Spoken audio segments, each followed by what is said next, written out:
ತರಗತಿಯಲ್ಲಿ 10ನೇ ತರಗತಿಯ ಇತಿಹಾಸ ವಿಭಾಗದ 4ನೇ ಅಧ್ಯಾಯಕ್ಕೆ ಬಂದರೆ ಕರ್ನಾಟಕದಲ್ಲಿ ಬ್ರಿಟಿಷ್ ಆಳ್ವಿಕೆಗೆ ಪ್ರತಿರೋಧಗಳು ಅಂತಕ್ಕಂಥ ಪಾಠ 4ನೇ. ಈಗಾಗಲೇ ಬ್ರಿಟಿಷ್ ಆಳ್ವಿಕೆಯ ಬಗೆಗೆ ನಾವು ಇಂದಿನ 3 ಅಧ್ಯಾಯಗಳಲ್ಲಿ ಅಭ್ಯಾಸ ಮಾಡಿದ್ದೀವಿ. ಯಾತಕ್ಕಾಗಿ ಬಂದರು ಬ್ರಿಟಿಷರು, ಭಾರತದ ರಾಜಕೀಯ ಅರಾಜಕತೆಯನ್ನ, ಅಸ್ಥಿರತೆಯನ್ನ ಬಳಸಿಕೊಂಡು ಕ್ರಮೇಣ ಭಾರತದ ರಾಜಕೀಯದಲ್ಲಿ ಭದ್ರವಾಗಿ ನೆಲೆಯೂರ್ತಕ್ಕಂಥ ಪ್ರಯತ್ನವನ್ನ ಬ್ರಿಟಿಷರು ಮಾಡ್ತಾ ಹೋದ್ರು. ಆ ಹಿನ್ನೆಲೆಯಲ್ಲಿ ಹಿಂದಿನ ಅಧ್ಯಾಯದಲ್ಲಿ ನಾವು ಮರಾಠ ಯುದ್ಧಗಳನ್ನ ಅಭ್ಯಾಸ ಮಾಡಿ, ಮರಾಠರು ಮತ್ತು ಸಿಖ್ ಯುದ್ಧಗಳನ್ನ ನಾವು ಅಭ್ಯಾಸ ಮಾಡಿ. ಸೊ ಈ ಪಾಠದ ಅಧ್ಯಾಯದ ಹೆಸರೇ ಹೇಳೋ ಹಾಗೆ ಕರ್ನಾಟಕದಲ್ಲಿ ಬ್ರಿಟಿಷ್ ಆಳ್ವಿಕೆಗೆ ತೋರಿರ್ತಕ್ಕಂಥ ಪ್ರತಿರೋಧಗಳು ಅಥವಾ ಬ್ರಿಟಿಷರ ವಿರುದ್ಧ ನಡೆದಿರ್ತಕ್ಕಂಥ ಬಂಡಾಯಗಳು. ಸೊ ಈ ಪಾಠದಲ್ಲಿ ನಾವು ಯಾವ ಕಲಿಕಾಂಶಗಳನ್ನ ಕುರಿತು ಅಭ್ಯಾಸ ಮಾಡ್ತೀವಿ ಅಂತ ನೋಡೋದಾದ್ರೆ, ಸೊ ಕರ್ನಾಟಕದಲ್ಲಿ ಬ್ರಿಟಿಷ್ ಆಡಳಿತದ ಪ್ರತಿರೋಧ ಅಂದ ತಕ್ಷಣ ಫಸ್ಟ್ ಬರ್ತಕ್ಕಂಥದ್ದು ಇಬ್ಬರು ಪ್ರಮುಖ ವ್ಯಕ್ತಿಗಳು, ಹೈದರಾಲಿ ಮತ್ತು ಟಿಪ್ಪು ಸುಲ್ತಾನ್ ಅಲ್ವಾ, ಅಪ್ಪ ಮಗ. ದಕ್ಷಿಣ ಭಾರತದಲ್ಲಿ ಅದರಲ್ಲೂ ಕರ್ನಾಟಕದಲ್ಲಿ ಬ್ರಿಟಿಷರ ವಿರುದ್ಧ ಪ್ರತಿರೋಧವನ್ನ ತೋರಿರ್ತಕ್ಕಂಥವರಲ್ಲಿ ಪ್ರಮುಖವಾಗಿ ಬರ್ತಕ್ಕಂಥವರು ಹೈದರಾಲಿ ಮತ್ತು ಟಿಪ್ಪು ಸುಲ್ತಾನ್. ಯಾರು ಹೈದರಾಲಿ, ಹೇಗೆ ಅವನು ಅಧಿಕಾರಕ್ಕೆ ಬರ್ತಾನೆ, ಅವನ ನಂತರದಲ್ಲಿ ಟಿಪ್ಪು ಸುಲ್ತಾನ್ ಹೇಗೆ ಮುಂದುವರಿಸ್ತಾನೆ ಬ್ರಿಟಿಷರ ವಿರುದ್ಧದ ಹೋರಾಟವನ್ನು, ಅದನ್ನ ಅಭ್ಯಾಸ ಮಾಡ್ತೀವಿ. ಹಾಗೆ ಹೈದರಾಲಿ ಮತ್ತು ಟಿಪ್ಪು ಇಬ್ರು ಬ್ರಿಟಿಷರ ವಿರುದ್ಧ ನಡೆಸಿರ್ತಕ್ಕಂಥ ಯುದ್ಧಗಳನ್ನ ನಾವು ಆಂಗ್ಲೋ ಮೈಸೂರು ಯುದ್ಧಗಳು ಅಂತ ಕರಿತೀವಿ. ಆಂಗ್ಲೋ ಅಂದ್ರೆ ಅಲ್ಲಿ ಬ್ರಿಟಿಷರು, ಜೊತೆಗೆ ಮೈಸೂರು ಅಂದ್ರೆ ಮೈಸೂರು ಸಂಸ್ಥಾನದಲ್ಲಿ ಆಡಳಿತ ನಡೆಸ್ತಾ ಇದ್ದಂತಹ ಹೈದರಾಲಿ ಮತ್ತು ಟಿಪ್ಪು ಸುಲ್ತಾನ್. ಪ್ರಮುಖವಾಗಿ 4 ಆಂಗ್ಲೋ ಮೈಸೂರು ಯುದ್ಧಗಳು ಬರುತ್ತೆ, ಅವುಗಳ ಬಗ್ಗೆ ಅಭ್ಯಾಸ ಮಾಡ್ತೀವಿ. ಹಾಗೆ ಧೋಂಡಿಯಾವಾಗ್ ಅಂತಕ್ಕಂಥವನು ಚನ್ನಗಿರಿ ಈ ಭಾಗದ ಅಪ್ರತಿಮ ಸ್ವತಂತ್ರ ಹೋರಾಟಗಾರ, ಬ್ರಿಟಿಷರ ವಿರುದ್ಧ ದಂಗೆಯಲ್ಲಿರ್ತಕ್ಕಂಥ ವ್ಯಕ್ತಿ. ಧೋಂಡಿಯಾವಾಗ್ನ ವಿರುದ್ಧ ತಿಳ್ಕೊಳ್ತೀವಿ. ಹಾಗೆ ಕಿತ್ತೂರಿನ ಬಂಡಾಯವನ್ನ ಕುರಿತು ಅಭ್ಯಾಸ ಮಾಡ್ತೀವಿ. ನಿಮ್ಗೆ ಗೊತ್ತಿದೆ ಅಲ್ವಾ, ಕಿತ್ತೂರು ಅಂದ ತಕ್ಷಣ ರಾಣಿ ಚೆನ್ನಮ್ಮ ಮತ್ತು ಸಂಗೊಳ್ಳಿ ರಾಯಣ್ಣನ ಕುರಿತು ಅಭ್ಯಾಸ ಮಾಡ್ತೀವಿ. ಹಾಗೆ ಅಮರ ಸುಳ್ಯ ಬಂಡಾಯರನ್ನ ಕುರಿತು ಅಭ್ಯಾಸ ಮಾಡ್ತೀವಿ. ಸುರಪುರದ ವೆಂಕಟಪ್ಪ ನಾಯಕನ ದಂಗೆಯನ್ನ ಅಭ್ಯಾಸ ಮಾಡ್ತೀವಿ. ಹಾಗೆಯೇ ಪ್ರಮುಖವಾಗಿ ಹಲಗಲಿಯ ಬೇಡ ಬ್ರಿಟಿಷರ ವಿರುದ್ಧ ದಂಗೆ ಹೇಳ್ತಾರೆ. ಯಾತಕ್ಕಾಗಿ ದಂಗೆ ಹೇಳ್ತಾರೆ? ಸೊ ಈ ಪ್ರಮುಖ ಕಲಿಕಾಂಶಗಳನ್ನು ಕುರಿತು ನಾವು ಈ ಪಾಠದಲ್ಲಿ ಅಭ್ಯಾಸ ಮಾಡ್ತಾ. ಸರಿ, ಹಾಗಾದ್ರೆ ನಾವು ಹೈದರಾಲಿ ಬಗ್ಗೆ ತಿಳಿತಾ ಹೋಗೋಣ. ಹೈದರಾಲಿ ನಮಗೆ ಗೊತ್ತಿರೋ ಹಾಗೆ, ನಿಮಗೆ ಗೊತ್ತಿರೋ ಹಾಗೆ ಹೈದರಾಲಿ ಯಾರಪ್ಪ ಅಂದ ತಕ್ಷಣ ಟಿಪ್ಪು ಸುಲ್ತಾನ್ನ ತಂದೆ ಅಂತ ಗುರುತಿಸ್ತೀವಿ ಅಲ್ವಾ. ನಮಗೆ ಹೈದರಾಲಿಗಿಂತ ಹೆಚ್ಚಾಗಿ ಪರಿಚಿತವಾಗಿರ್ತಕ್ಕಂಥದ್ದು ಟಿಪ್ಪು ಸುಲ್ತಾನ್ಗಿಂತ ಹೆಚ್ಚಾಗಿ ಪರಿಚಿತವಾಗಿರ್ತಕ್ಕಂಥ, ಹೈದರಾಲಿಗಿಂತ ಹೆಚ್ಚಾಗಿ ಪರಿಚಿತವಾಗಿರ್ತಕ್ಕಂಥದ್ದು ಟಿಪ್ಪು ಸುಲ್ತಾನ್ ಅಲ್ವಾ. ಯಾಕೆಂದ್ರೆ ನಾವು ಮಿಡ್ಲ್ ಸ್ಕೂಲ್ಗಳಲ್ಲಿ ಓದಿಲ್ಲ, ಹೈದರಾಲಿ ಬಗ್ಗೆ ಹೆಚ್ಚಾಗಿ ಓದಿಲ್ಲ, ಟಿಪ್ಪು ಸುಲ್ತಾನ್ ಬಗ್ಗೆ ಓದಿದ್ವಿ ಅಲ್ವಾ. ಪ್ರೈಮರಿಲಿ ಮಿಡ್ಲ್ ಸ್ಕೂಲ್ಗಳಲ್ಲಿ ಓದಿದ್ವಿ. ಏನಂತ, ಟಿಪ್ಪು ಸುಲ್ತಾನ್ ಅಂತ ಬಂದ ತಕ್ಷಣ ಮೈಸೂರಿನ ಹುಲಿ ಅಂತಕ್ಕಂಥ ಬಿರುದನ್ನ ಪಡ್ಕೊಂಡಿದ್ದಾನೆ. ಅವನ್ ಚಿತ್ರ ಕೊಡ್ತಿದ್ವಿ ಅಲ್ವಾ. ಒಂದ್ ಕಡೆ ಟಿಪ್ಪು ಸುಲ್ತಾನ್, ಇನ್ನೊಂದ್ ಕಡೆ ಹುಲಿ, ಇಬ್ರು ಹೊಡೆದಾಡ್ತಕ್ಕಂಥ ಚಿತ್ರ ಕೊಡ್ತಿದ್ವಿ. ಅದು ನಮ್ಮ ಮನಸ್ಸಲ್ಲಿದೆ. ಸೊ ದಕ್ಷಿಣ ಭಾರತದಲ್ಲಿ ಪ್ರಮುಖವಾಗಿ ಹೈದರಾಲಿ ಬ್ರಿಟಿಷರ ವಿರುದ್ಧ ಪ್ರತಿರೋಧವನ್ನ ತೋರಿರ್ತಕ್ಕಂಥ ಹೋರಾಟಗಾರರಲ್ಲಿ, ಬ್ರಿಟಿಷರಿಗೆ ತುಂಬಾ ಬ್ರಿಟಿಷ್ ಸಾಮ್ರಾಜ್ಯ ವಿಸ್ತರಣೆಗೆ ತೊಡಕಾಗಿದ್ದಂಥವ್ರು ಅಂತ ಹೇಳಿದ್ರೆ ಅದು ಮೈಸೂರು ಸಂಸ್ಥಾನದಲ್ಲಿ ಹೈದರಾಲಿ ಅಂತಕ್ಕಂಥದ್ದನ್ನ ನಾವು ಗುರುತಿಸ್ತೇವೆ.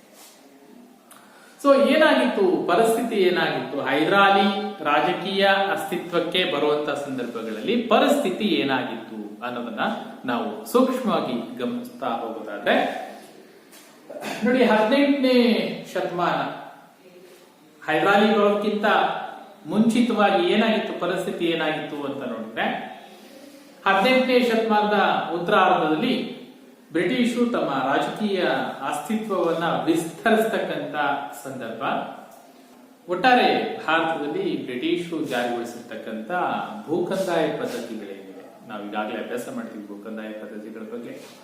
ಜಮೀನ್ದಾರಿ ಪದ್ಧತಿ ಇರ್ಬೋದು, ರಾಯತ್ವಾರಿ ಪದ್ಧತಿ ಇರ್ಬೋದು, ಮಹಲ್ವಾರಿ ಪದ್ಧತಿ ಇರ್ಬೋದು. ಸೊ ಈ ಭೂಕಂದಾಯ ನೀತಿಗಳಿಂದ ರೈತರನ್ನ ಶೋಷಣೆ ಮಾಡ್ತಾ ಹೋಗ್ತಾರೆ. ಸೊ ಜನಸಾಮಾನ್ಯರು ಕೂಡ ಬ್ರಿಟಿಷರ ಆಡಳಿತ ಪದ್ಧತಿಯಿಂದ ಬೇಸತ್ತಿರ್ತಕ್ಕಂಥ ಸಂದರ್ಭದಲ್ಲಿ ಕರ್ನಾಟಕವೂ ಸೇರಿದಂತೆ ಭಾರತದ ಬಹುತೇಕ ಪ್ರದೇಶಗಳಲ್ಲಿ ಒಂದು ರೀತಿ ರಾಜಕೀಯ ಅರಾಜಕತೆ ಉಂಟಾಗಿದೆ, ರಾಜಕೀಯ ಅಸ್ಥಿರತೆ ಉಂಟಾಗಿದೆ. ಸೊ ಅಂತಹ ಸಂದರ್ಭದಲ್ಲಿ ಕರ್ನಾಟಕವನ್ನೂ ಸೇರಿದಂತೆ ಬಹುತೇಕ ಪ್ರದೇಶಗಳಲ್ಲಿ ಬ್ರಿಟಿಷರ ವಿರುದ್ಧ ಬಂಡಾಯಗಳು ಆರಂಭ ಆಗುತ್ತೆ.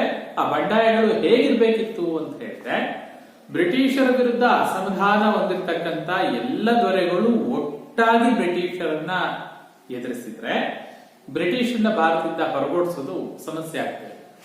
ಆದ್ರೆ ಏನಾಗುತ್ತೆ ಅಂತ ಹೇಳಿದ್ರೆ, ಭಾರತದಲ್ಲಿ ಅಥವಾ ಕರ್ನಾಟಕದಲ್ಲಿ ಇರ್ತಕ್ಕಂಥ ಬ್ರಿಟಿಷರ ವಿರುದ್ಧ ಬ್ರಿಟಿಷರನ್ನ ಭಾರತದಿಂದ ಓಡಿಸ್ತಕ್ಕಂಥ ಮನಸ್ಥಿತಿನ ಹೊಂದಿರತಕ್ಕಂಥ ರಾಜರು ಬ್ರಿಟಿಷರ ವಿರುದ್ಧ ಹೋರಾಟ ಮಾಡ್ಬೇಕಾದ್ರೆ ಒಂದು ರೀತಿಯ ಸಾಂಘಿಕ ಹೋರಾಟವನ್ನು ಮಾಡ್ತಾರೆ.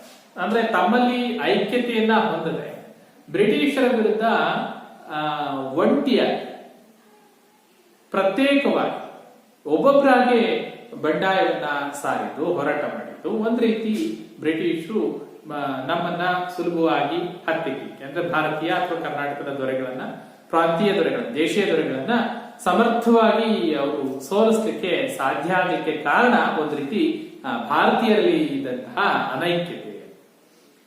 ನಾವು ಒಗ್ಗಟ್ಟಾಗಿ ನಾವು ಬ್ರಿಟಿಷರ ವಿರುದ್ಧ ಹೋರಾಟವನ್ನು ಮಾಡಿದ್ರೆ ಬ್ರಿಟಿಷರನ್ನ ಸಮರ್ಥವಾಗಿ ಎದುರಿಸಬಹುದಾಗಿತ್ತು. ಆದ್ರೆ ಕರ್ನಾಟಕವೂ ಸೇರಿದಂತೆ ಬಹುತೇಕ ದೊರೆಗಳು ಏನ್ ಮಾಡ್ತಾರೆ ಅಂದ್ರೆ ಒಬ್ಬೊಬ್ಬರಾಗಿ ಜಮೀನ್ದಾರರು ಹೋರಾಟವನ್ನು ಮಾಡ್ತಾರೆ. ಸಂಸ್ಥಾನದ ರಾಜರುಗಳು ಒಬ್ಬೊಬ್ಬರಾಗಿ ಬ್ರಿಟಿಷರ ವಿರುದ್ಧ ಬಂಡಾಯವನ್ನ ಹೂಡ್ಲಿಕ್ಕೆ ಪ್ರಾರಂಭ ಮಾಡ್ತಾರೆ. ಸೊ ಈ ಹಿನ್ನೆಲೆಯಲ್ಲಿ ನಾವು 1761ರಿಂದ 1799 ಅವಧಿ, ಸೊ ಈ ಅವಧಿಯಲ್ಲಿ ಹೈದರಾಲಿ ಮತ್ತು ಅವನ ಮಗ ಟಿಪ್ಪು ಸುಲ್ತಾನ್ ಬ್ರಿಟಿಷರ ವಿರುದ್ಧ ತೋರಿರ್ತಕ್ಕಂಥ ಹೋರಾಟ ತುಂಬಾ ಪ್ರಮುಖವಾಗಿರ್ತಕ್ಕಂಥ ಒಂದು ಭಾಗ. ಅದರಲ್ಲೂ ದಕ್ಷಿಣ ಭಾರತದಲ್ಲಿ ಕರ್ನಾಟಕದಲ್ಲಿ ಮೈಸೂರು ಸಂಸ್ಥಾನ ಬ್ರಿಟಿಷರ ವಿರುದ್ಧ ಹೋರಾಟವನ್ನು ತೋರಿರ್ತಕ್ಕಂಥದ್ರಲ್ಲಿ ಈ ಹೈದರಾಲಿ ಟಿಪ್ಪು ಸುಲ್ತಾನ್ ಪ್ರಮುಖವಾಗಿ ಕಾಣಿಸ್ತಾರೆ. 18ನೇ ಶತಮಾನದ ಬಗ್ಗೆ ಹೇಳ್ತಾರೆ ಅಲ್ವಾ? 18ನೇ ಶತಮಾನವನ್ನ ರಾಜಕೀಯ ಸಮಸ್ಯೆಗಳ ಶತಮಾನ ಅಂತ ಕರಿತೀವಿ. ರಾಜಕೀಯ ಸಮಸ್ಯೆಗಳ ಶತಮಾನ ಯಾಕೆ ಆತರ ಕರಿತೀವಿ ಅಂದ್ರೆ, ಹೆಚ್ಚಿನ ರಾಜಕೀಯ ಸಮಸ್ಯೆಗಳು ತಲೆದೋರಿದ್ದು ಆಗ ರಾಜಕೀಯ ಸಂಕ್ರಮಣ ಕಾಲ. ಏನಾಗುತ್ತೆ ನೋಡಿ, ಆ ಸಂದರ್ಭದಲ್ಲಿ ಔರಂಗಜೇಬ ಮರಣ ಅಂತಾನೆ, ಗೊತ್ತಿದೆ ನಮ್ಗೆ ಔರಂಗಜೇಬ ಅಲ್ವಾ? ಮೊಘಲರ ಪ್ರಸಿದ್ಧ ದೊರೆ. 1707ರಲ್ಲಿ ದಕ್ಷಿಣ ಭಾರತದ ಕಡೆ ಸಾಮ್ರಾಜ್ಯವನ್ನ ವಿಸ್ತರಣೆ ಮಾಡುವ ಸಂದರ್ಭದಲ್ಲಿ ಔರಂಗಜೇಬ ಮರಣ ಹೊಂದುತ್ತಾನೆ. ನೋಡಿ, ಔರಂಗಜೇಬ ಮರಣ ಹೊಂದೋದ್ರೊಂದಿಗೆ 1707ರ ನಂತರದಲ್ಲಿ ದಕ್ಷಿಣ ಭಾರತದ ಬಹುತೇಕ ಪ್ರದೇಶಗಳು ಮೊಘಲರ ಕೈತಪ್ಪ, ಅಂದ್ರೆ ಮೊಘಲರ ಆಡಳಿತದಿಂದ ಪ್ರತ್ಯೇಕಗೊಂಡ್ಬಿಟ್ಟು ಚಿಕ್ಕ ಚಿಕ್ಕ ಸಂಸ್ಥಾನಗಳು ತಲೆ ಎತ್ತಲಿಕ್ಕೆ ಪ್ರಾರಂಭ ಆಗುತ್ತೆ. ಯಾವಾಗ ಒಗ್ಗಟ್ಟಾಗಿ ಇಡೀ ದೊಡ್ಡ ಪ್ರದೇಶವನ್ನ ಒಟ್ಟಾಗಿ ಆಳ್ವಿಕೆ ಮಾಡ್ತಾ ಇರ್ತಕ್ಕಂಥ ಮೊಘಲರ ಕೈತಪ್ಪತ್ತೆ ದಕ್ಷಿಣ ಭಾರತ, ಆಗ ದಕ್ಷಿಣ ಭಾರತದ ಪ್ರದೇಶಗಳಲ್ಲಿ ಒಂದು ರೀತಿ ರಾಜಕೀಯ ಅಸ್ಥಿರತೆ ಉಂಟಾಗುತ್ತೆ. ಅದೇ ಸಂದರ್ಭದಲ್ಲಿ ಈ 1704ರಲ್ಲಿ ನೋಡಿ, ಚಿಕ್ಕದೇವರಾಜ ಒಡೆಯರ್ ಮರಣ ಹೊಂದುತ್ತಾರೆ. ಮೈಸೂರು ಒಡೆಯರ ಆಳ್ವಿಕೆಯಲ್ಲಿ ಚಿಕ್ಕದೇವರಾಜ ಒಡೆಯರ ಮರಣ ನಂತರದಲ್ಲಿ ಏನಾಗುತ್ತೆ, ಮೈಸೂರಿನಲ್ಲಿ ಉತ್ತರಾಧಿಕಾರಕ್ಕಾಗಿ ಅಂತಃಕಲ ಒಳಜಗಳಗಳು ಶುರುವಾಗುತ್ತೆ. ಸೊ ಅಲ್ಲೂ ಕೂಡ ಏನಾಗುತ್ತೆ, ರಾಜಕೀಯ ಅಸ್ಥಿರತೆ ಶುರುವಾಗುತ್ತೆ. ಸೊ ಚಿಕ್ಕದೇವರಾಜ ಒಡೆಯರ ಮರಣ ನಂತರದಲ್ಲಿ ಒಡೆಯರ್ ಆಳ್ವಿಕೆಯಲ್ಲಿ ಈ ನಂಜರಾಜಯ್ಯ ಮತ್ತು ದೇವರಾಜಯ್ಯ ಅಂತಕ್ಕಂಥ ದಳವಾಯಿಗಳ ಆಳ್ವಿಕೆ ಶುರುವಾಗುತ್ತೆ. ನಾವು ಆ ಒಂದು ಮೈಸೂರು ಒಡೆಯರ್ ಬಗ್ಗೆ ಅಭ್ಯಾಸ ಮಾಡ್ಬೇಕಾದ್ರೆ ನಾವು ಓದ್ತೀವಿ. ಸೊ 18ನೇ ಶತಮಾನ ರಾಜಕೀಯ ಸಮಸ್ಯೆಗಳ ಶತಮಾನ ಯಾಕೆ ಅಂತ ಹೇಳಿದ್ರೆ, ಮುಖ್ಯ ಕಾರಣ ಔರಂಗಜೇಬನ ಮರಣದಿಂದಾಗಿ ಏನಾಗುತ್ತೆ, ಮೊಘಲ್ ಸಾಮ್ರಾಜ್ಯದ ಹಿಡಿತ ದಕ್ಷಿಣ ಭಾರತದಲ್ಲಿ ತಪ್ಪುತ್ತೆ. ಸೊ ಹಾಗಾಗಿ ದಕ್ಷಿಣ ಭಾರತದ ಪ್ರದೇಶಗಳಲ್ಲಿ ರಾಜಕೀಯ ಅಸ್ಥಿರತೆ ಕಂಡು ಬರುತ್ತೆ. ಆ ರಾಜಕೀಯ ಅಸ್ಥಿರತೆಯ ಲಾಭವನ್ನ ಬ್ರಿಟಿಷರು, ಫ್ರೆಂಚರು ತಮ್ಮ ರಾಜಕೀಯ ಏಳಿಗೆಗೆ ಬಳಸಿಕೊಳ್ಳಿಕ್ಕೆ ಪ್ರಾರಂಭ ಮಾಡ್ತಾರೆ. ಒಂದು. ಎರಡನೇದು ಚಿಕ್ಕದೇವರಾಜ ಒಡೆಯರ್ ಮರಣ ಹೊಂದ್ತಾರೆ 1704ರಲ್ಲಿ. ಸೊ ಆ ಸಂದರ್ಭದಲ್ಲಿ ಏನಾಗುತ್ತೆ, ಅದುವರೆಗೂ ಇದ್ದಂತಹ ಮೈಸೂರು ಒಡೆಯರ ಆಳ್ವಿಕೆಯಲ್ಲಿ ಉತ್ತರಾಧಿಕಾರಕ್ಕಾಗಿ ಅಂತಃಕಲಹ ಶುರುವಾಗುತ್ತೆ. ಸೊ ಮೈಸೂರು ಸಂಸ್ಥಾನದಲ್ಲೂ ಕೂಡ ರಾಜಕೀಯ ಅಸ್ಥಿರತೆ ಕಂಡು. ಇನ್ನ ಬಹಳ ಮುಖ್ಯವಾಗಿ ಕಾರ್ನಾಟಿಕ್ ಪ್ರದೇಶ ನಮ್ಗೆ ಗೊತ್ತಿದೆ ಅಲ್ವಾ, ನಾವು ಹಿಂದೆ ಕಾರ್ನಾಟಿಕ್ ಯುದ್ಧಗಳಲ್ಲಿ ನೋಡಿದ್ವಿ. ಕಾರ್ನಾಟಿಕ್ ಪ್ರದೇಶ, ಸೊ ದಕ್ಷಿಣ ಭಾರತ ಪರಿಸ್ಥಿತಿಗಳನ್ನ ನೋಡಿದ್ರೆ ನೋಡಿ, ಇಲ್ಲಿ ಮರಾಠರಿದ್ದಾರೆ ಅಲ್ವಾ. ಏನಾಗಿದೆ ದಕ್ಷಿಣ ಭಾರತದ ಪರಿಸ್ಥಿತಿ ಏನಾಗಿದೆ ಅಂತ ನೋಡಿದ್ರೆ, ಸೊ ಇಲ್ಲಿ ಮರಾಠರಿದ್ದಾರೆ, ಇಲ್ಲಿ ಹೈದರಾಬಾದ್ ನ ನಿಜಾಮ ಇದ್ದಾನೆ, ಸೊ ಇಲ್ಲಿ ಮೈಸೂರು ಸಂಸ್ಥಾನ ಇದೆ, ಸೊ ಇಲ್ಲಿ ಕಾರ್ನಾಟಿಕ್ ಪ್ರದೇಶ. ಸೊ ಮೊಘಲರ ಔರಂಗಜೇಬನ ಮರಣಾನಂತರದಲ್ಲಿ ಆಲ್ಮೋಸ್ಟ್ ಈ ಪ್ರದೇಶ ಮೊಘಲರ ಹಿಡಿತದಲ್ಲಿರುತ್ತೆ ಔರಂಗಜೇಬ ಇರುವವರೆಗೂ. ಔರಂಗಜೇಬನ ಮರಣಾನಂತರದಲ್ಲಿ ರಾಜಕೀಯ ಅಸ್ಥಿರತೆ ಶುರುವಾಗುತ್ತೆ.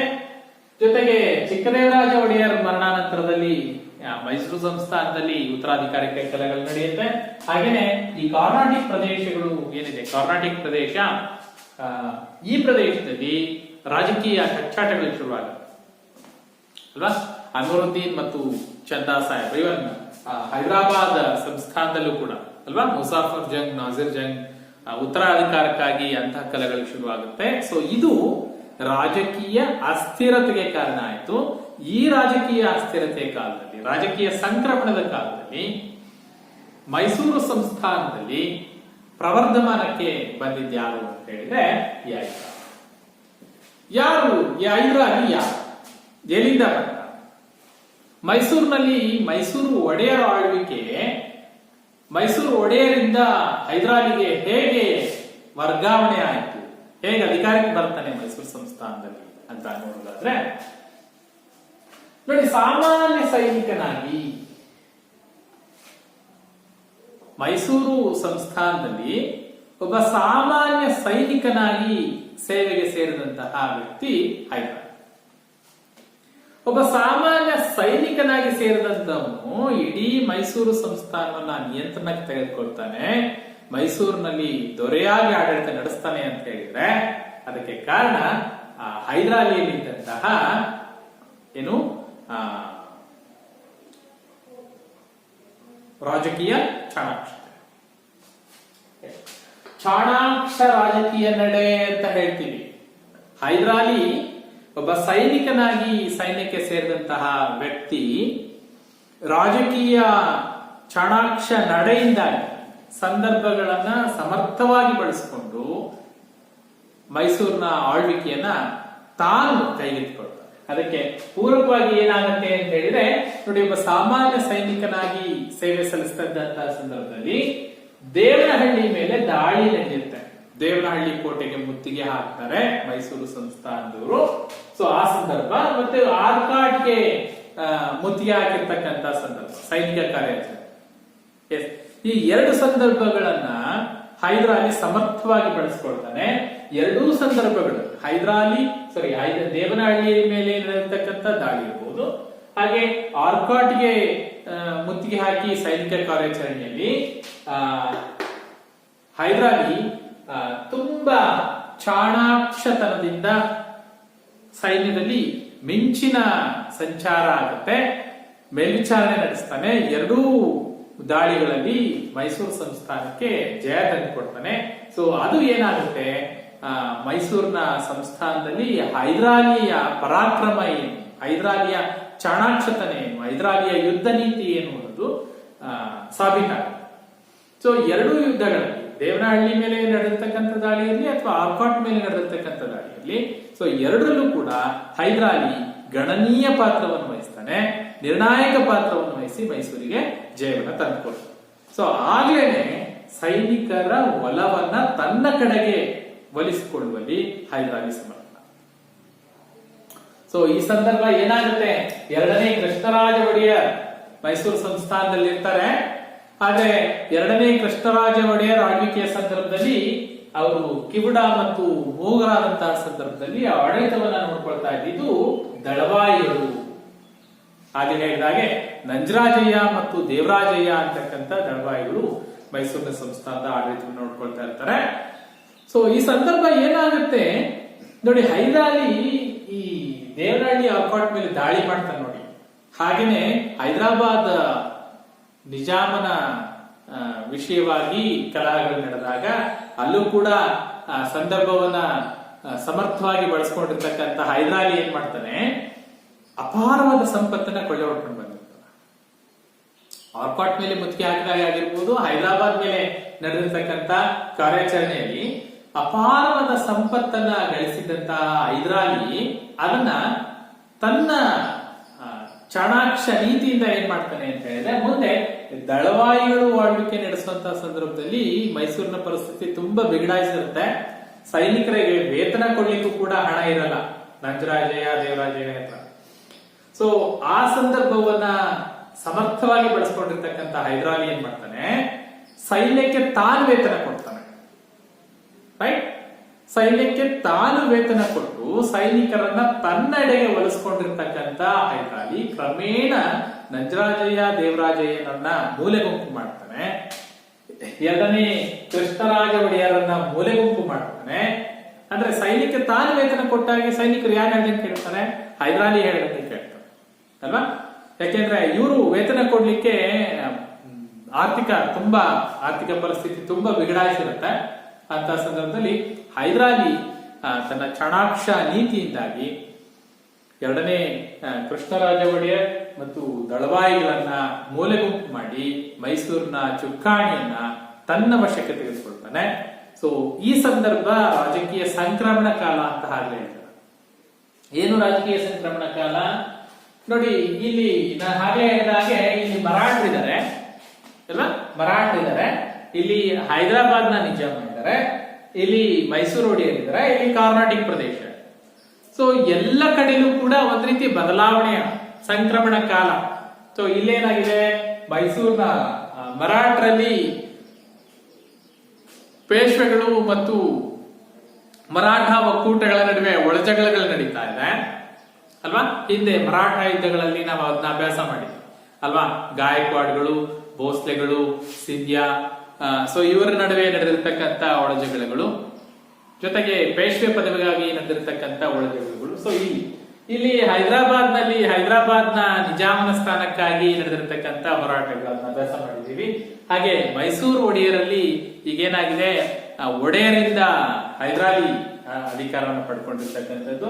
ಸೊ ಹಾಗೆ ಇಲ್ಲಿ ಕರ್ನಾಟಕ ಪ್ರದೇಶದಲ್ಲಿ ಏನಾಗಿದೆ, ಅನ್ವರುದ್ದೀನ್ ಮತ್ತು ಚಂದಾ ಸಾಹೇಬ್ನ ನಡುವೆ ನಡೆದಿರ್ತಕ್ಕಂಥ ಹೋರಾಟಗಳು. ಸೊ ಈ ಸಂಕ್ರಮಣ ಕಾಲದಲ್ಲಿ ಇದನ್ನ ತಮ್ಮ ಲಾಭಕ್ಕಾಗಿ ಬಳಸ್ಕೊಂಡಿರ್ತಕ್ಕಂಥ ಬ್ರಿಟಿಷರು ಮತ್ತು ಫ್ರೆಂಚರು ತಮ್ಮ ಅಧಿಕಾರವನ್ನ, ತಮ್ಮ ಸಾಮ್ರಾಜ್ಯವನ್ನ ವಿಸ್ತರಿಸತಕ್ಕಂಥ ಪ್ರಯತ್ನವನ್ನ ಈ ಸಂದರ್ಭದಲ್ಲಿ ಮಾಡ್ತಾರೆ. ಸೊ ಇಂತಹ ಸಂದಿಗ್ಧ ಪರಿಸ್ಥಿತಿಯಲ್ಲಿ ಚಾಣಾಕ್ಷ ರಾಜಕೀಯ ನಡೆದಿರ್ತಕ್ಕಂಥ ಹೈದರಾಲಿ ಸಂಪೂರ್ಣವಾಗಿ ಮೈಸೂರು ಸಂಸ್ಥಾನವನ್ನ ಮೈಸೂರು ಒಡೆಯರ ಸ್ಥಾನದಲ್ಲಿ ತಾನು ಕೂತ್ಕೊಳ್ತಾನೆ. ಇಡೀ ಮೈಸೂರು ಸಂಸ್ಥಾನವನ್ನ ತನ್ನ ವಶಕ್ಕೆ ತೆಗೆದುಕೊಂಡು ಬ್ರಿಟಿಷರ ವಿರುದ್ಧ ಹೋರಾಟವನ್ನ ಆರಂಭ ಮಾಡ್ತಾನೆ. ಸೊ ಬ್ರಿಟಿಷರು ಒಂದು ಕಡೆ ದಕ್ಷಿಣ ಭಾರತದಲ್ಲಿ ಸಾಮ್ರಾಜ್ಯವನ್ನ ವಿಸ್ತರಿಸಲಿಕ್ಕೆ ಬಯಸ್ತಾ ಇದ್ರೆ, ಮತ್ತೊಂದು ಕಡೆ ಹೈದರಾಲಿ ಮತ್ತು ಅವನ ಮಗ ಟಿಪ್ಪು ಸುಲ್ತಾನ್ ಬ್ರಿಟಿಷರನ್ನ ಭಾರತದಿಂದ ಹೊರದೋಡ್ಬೇಕು ಅಂತಕ್ಕಂಥ ಸಂಕಲ್ಪವನ್ನ ಮಾಡಿದ್ದಾರೆ. ಎರಡೂ ಕಡೆ ಹಾಗೆ ಆಗ್ತಾ ಇದೆ. ಈ ಕಡೆ ಬ್ರಿಟಿಷರು ಸಾಮ್ರಾಜ್ಯ ವಿಸ್ತರಣೆ ಮಾಡ್ಲಿಕ್ಕೆ ಹೈದರಾಲಿ ತೊಡಕಾಗಿದ್ದಾನೆ, ಹೈದರಾಲಿ ಸಾಮ್ರಾಜ್ಯ ವಿಸ್ತರಣೆ ಮಾಡ್ಲಿಕ್ಕೆ ಬ್ರಿಟಿಷರು ತೊಡಕಾಗಿದ್ದಾರೆ. ಸೊ ಹಾಗಾಗಿ ಏನಾಗುತ್ತೆ, ಆ ಸಂದರ್ಭದಲ್ಲಿ ಯಾರನ್ನ, ಮರಾಠರನ್ನ ಮತ್ತು ಹೈದರಾಬಾದ್ನ ನಿಜಾಮನನ್ನ ಒಂದ್ ಕಡೆ ಹೈದರಾಲಿ ತನ್ನ ಕಡೆಗೆ ಸೆಳ್ಕೊಳ್ಳೋ ಪ್ರಯತ್ನ ಮಾಡ್ತಾನೆ, ಮತ್ತೊಂದ್ ಕಡೆ ಬ್ರಿಟಿಷರು ಮರಾಠರನ್ನ ನಿಜಾಮನನ್ನ ತನ್ನ ಕಡೆ ಸೆಳ್ಕೊಂಡು ಹೈದರಾಲಿ ಮೇಲೆ ಯುದ್ಧ ಮಾಡುವಂತ ಪ್ರಯತ್ನಗಳನ್ನು ಮಾಡ್ತಾರೆ. ಸೊ ಅದರ ಫಲವಾಗಿ ಏನಾಗುತ್ತೆ, ಮೈಸೂರು ಸಂಸ್ಥಾನಕ್ಕೂ ಮತ್ತು ಬ್ರಿಟಿಷ್ ನಡುವೆ 4 ಕದನಗಳು ನಡೆಯುತ್ತೆ. ಅವನ್ನ ಆಂಗ್ಲೋ ಮೈಸೂರು ಕದನಗಳು ಅಂತ ಕರಿತೀವಿ. 4 ಆಂಗ್ಲೋ ಮೈಸೂರು ಯುದ್ಧಗಳು ನಡೆಯುತ್ತೆ. ಆ 4 ಆಂಗ್ಲೋ ಮೈಸೂರು ಯುದ್ಧಗಳಲ್ಲಿ ಎರಡು ಯುದ್ಧಗಳು, ಮೊದಲನೇ ಯುದ್ಧ ಮತ್ತು ಎರಡನೇ ಆಂಗ್ಲೋ ಮೈಸೂರು ಯುದ್ಧದಲ್ಲಿ ಹೈದರಾಲಿ ಇರ್ತಾನೆ. ಎರಡನೇ ಆಂಗ್ಲೋ ಮೈಸೂರು ಯುದ್ಧದ ಕೊನೆಗೆ ಟಿಪ್ಪು ಸುಲ್ತಾನ್ ಜಾಯಿನ್ ಆಗ್ತಾನೆ, ಅಲ್ಲಿ ಇರ್ತಾನೆ, ಆದ್ರೆ ತಾನು ಅಧಿಕಾರ ಪಡ್ಕೊಳ್ತಾನೆ. 3 ಮತ್ತು 4ನೇ ಆಂಗ್ಲೋ ಮೈಸೂರು ಯುದ್ಧವನ್ನ ಟಿಪ್ಪು ಸುಲ್ತಾನ್ ಮಾಡ್ಕೊಳ್ತಾವ. ಸೊ ಏನು ಈ ಆಂಗ್ಲೋ ಮೈಸೂರು ಯುದ್ಧಗಳು ಯಾಕಾಯ್ತು, ಅದಕ್ಕೆ ಕಾರಣ ಏನು, ಅದರ ಪರಿಣಾಮ ಏನು ಅನ್ನೋದನ್ನ ನಾವು ಮುಂದುವರೆದು ಮೊದಲನೇ ಆಂಗ್ಲೋ ಮೈಸೂರು ಯುದ್ಧ, ಮೊದಲನೇ ಆಂಗ್ಲೋ ಮೈಸೂರು ಯುದ್ಧ 1767ರಿಂದ 69ರವರೆಗೆ ಸುಮಾರು 2 ವರ್ಷಗಳ ಕಾಲ ಈ ಯುದ್ಧ ನಡೀತು ಅಂತ. ಯಾಕೆ ನಡೀತು ಈ ಯುದ್ಧ, ಈ ಯುದ್ಧಕ್ಕೆ ಕಾರಣಗಳೇನು, ಯುದ್ಧದ ಪರಿಣಾಮಗಳು ಏನಾಯ್ತು, ಯಾವ ಒಪ್ಪಂದದೊಂದಿಗೆ ಕೊನೆಯಾಯಿತು. ಈಗಾಗಲೇ ಹೈದರಾಲಿಯ ರಾಜಕೀಯ ಪ್ರಾಬಲ್ಯ ಬ್ರಿಟಿಷರಿಗೆ, ಮರಾಠರಿಗೆ, ಹೈದರಾಬಾದ್ನ ನಿಜಾಮನಿಗೆ ನುಂಗಲಾರದ ತುತ್ತಾಯಿತು. ಯಾಕೆಂದ್ರೆ ಪ್ರತಿಯೊಬ್ಬ ದೊರೆಯು ತನ್ನ ಸಾಮ್ರಾಜ್ಯವನ್ನ ವಿಸ್ತರಣೆ ಮಾಡಲಿಕ್ಕೆ ಪ್ರಯತ್ನಿಸ್ತಾ ಇರ್ತಾನೆ. ಪಕ್ಕದ ಸಾಮ್ರಾಜ್ಯದ ದೊರೆ ಪ್ರಬಲನಾಗ್ತಾ ಇದ್ರೆ ತನ್ನ ಸಾಮ್ರಾಜ್ಯಕ್ಕೆ ಎಲ್ಲಿ ಕುತ್ತು ಬರುತ್ತೆ ಅನ್ನೋ ಭಯ ಇರುತ್ತೆ. ಜೊತೆಗೆ ತಾನು ಸಾಮ್ರಾಜ್ಯವನ್ನ ವಿಸ್ತರಣೆ ಮಾಡಲಿಕ್ಕೆ ಅವನ ಅಡ್ಡಿಯಾಗಿದನಲ್ಲ ಅನ್ನೋ ಆತಂಕ, ಒಂದು ಹೊಟ್ಟೆ ಕಿಚ್ಚು ಪ್ರತಿಯೊಬ್ಬರಿಗೂ ಇದ್ದೇ ಇರುತ್ತೆ. ಅದರಲ್ಲೂ ಬ್ರಿಟಿಷರಿಗೆ ದಕ್ಷಿಣ ಭಾರತದಲ್ಲಿ ಸಾಮ್ರಾಜ್ಯ ವಿಸ್ತರಣೆಗೆ ಮಗ್ಗಲ ಮುಳ್ಳಾಗಿದ್ದು, ತೊಡಕಾಗಿದ್ದು, ಬ್ರಿಟಿಷರ ಸಾಮ್ರಾಜ್ಯಶಾಹಿ ಧೋರಣೆಗೆ ತೊಡಕಾಗಿದ್ದು ಅಂತ ಹೇಳಿದ್ರೆ ಅದು ಹೈದರಾಲಿ. ನೋಡಿ, ಮೊದಲನೇ ಆಂಗ್ಲೋ ಮರಾಠ ಯುದ್ಧ 67ರಲ್ಲಿ ಆರಂಭ ಆಗುತ್ತೆ, 69ರಲ್ಲಿ ಮುಕ್ತಾಯ. ಸೊ ಮೊದಲನೇ ಕಾರಣಗಳನ್ನ ನೋಡ್ತಾ ಹೋದ್ರೆ ಏನಾಗಿದೆ ಯುದ್ಧದಲ್ಲಿ ಅಂತ ಹೇಳಿದ್ರೆ, ಹೈದರಾಲಿಯ ರಾಜಕೀಯ ಏಳಿಗೆ ಅಸಹನೆಯನ್ನ ಉಂಟು ಮಾಡಿತು. ಯಾರು? ಹೈದರಾಲಿಯ ರಾಜಕೀಯ ಚಾಣಾಕ್ಷತೆ ನೋಡಿ. ಹೈದರಾಲಿಗೆ ಯಾರು ಗಾಡ್ ಫಾದರ್ ಇಲ್ಲ ಅಲ್ವಾ? ಸೊ ಅಂದ್ರೆ ಸಾಮ್ರಾಜ್ಯದಲ್ಲಿ ತನ್ನ ತಂದೆಯ ನಂತರದಲ್ಲಿ ತಾನು ಅಧಿಕಾರಕ್ಕೆ ಬಂದ, ತನ್ನದೇ ಒಂದು ಸಾಮ್ರಾಜ್ಯ ಇರಲಿಲ್ಲ. ಒಬ್ಬ ಸಾಮಾನ್ಯ ಸೈನಿಕನಾಗಿ ಮೈಸೂರು ಸಾಮ್ರಾಜ್ಯದಲ್ಲಿ ಸೇರ್ಕೊಂಡಿರ್ತಕ್ಕಂಥ, ಮೈಸೂರಿನ ಸೇನೆಯಲ್ಲಿ ಸೇರ್ಕೊಂಡಿರ್ತಕ್ಕಂಥ ಹೈದರಾಲಿ ತನ್ನ ಬುದ್ಧಿಶಕ್ತಿಯಿಂದ, ತನ್ನ ಒಂದು ಸಾಮರ್ಥ್ಯದಿಂದ ತಾನು ಆ ಸಾಮ್ರಾಜ್ಯದಲ್ಲಿ ಅಧಿಕಾರವನ್ನು ಪಡೆದುಕೊಂಡಿದ್ದಾನೆ. ಸೊ ಆ ರಾಜಕೀಯ ಏಳಿಗೆ ಅಸಹನೆಯನ್ನು ಹುಟ್ಟು ಹಾಕ್ತು. ಯಾರಲ್ಲಿ ಅಸಹನೆ ಹುಟ್ಟು ಹಾಕ್ತು? ಬ್ರಿಟಿಷರು, ಮರಾಠರು, ಜೊತೆಗೆ ಹೈದರಾಬಾದ್ನ ನಿಜಾಮ, ಮೂವರಲ್ಲೂ ಕೂಡ ಹೈದರಾಲಿಯ ಬಗ್ಗೆ ಅಸಹನೆ ಉಂಟಾಗುತ್ತೆ. ಮೇಲಿಂದ ಮೇಲೆ ಮರಾಠರು ಮತ್ತು ಹೈದರಾಬಾದ್ನ ನಿಜಾಮ ಮೈಸೂರಿನ ಮೇಲೆ ಪದೇ ಪದೇ ದಾಳಿ ನಡೆಸ್ತಾನೆ ಇರ್ತಾರೆ. ಆ ದಾಳಿಯಿಂದಾಗಿ ಹೈದರಾಲಿಗೆ ಆರ್ಥಿಕವಾಗಿ ಮತ್ತು ಸೈನಿಕವಾಗಿ ನಷ್ಟ ಉಂಟಾದ್ರೂ ಕೂಡ, ಹಾನಿಯಾದ್ರೂ ಕೂಡ ಹೈದರಾಲಿ ಮರಾಠರನ್ನ ಮತ್ತು ನಿಜಾಮನನ್ನ ತನ್ನ ಕಡೆಗೆ ಸೆಳ್ಕೊಳ್ಳಿಕ್ಕೆ ಪ್ರಯತ್ನ ಮಾಡ್ತಾನೆ. ಆದ್ರೆ ಆ ಪ್ರಯತ್ನ ವಿಫಲ. ಕಾರಣ ಏನು ಅಂತ ಹೇಳಿದ್ರೆ, ಹೈದರಾಲಿಗಿಂತ ಮುಂಚಿತವಾಗಿ ಬ್ರಿಟಿಷರು ಮರಾಠರನ್ನ ಮತ್ತೆ ಹೈದರಾಬಾದ್ನ ನಿಜಾಮನನ್ನ ತನ್ನ ಕಡೆಗೆ ಸೆಳ್ಕೊಳ್ತಾರೆ. ಯಾತಕ್ಕಾಗಿ ನೋಡಿ, ಇಲ್ಲೇನಾಗ್ತಾ ಇದೆ, ಬ್ರಿಟಿಷರು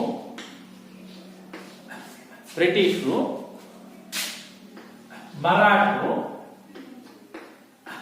ಹೈದರಾಬಾದ್ನ ನಿಜಾಮ, ಬ್ರಿಟಿಷರ ತ್ರಿಪಕ್ಷ ಒಕ್ಕೂಟ.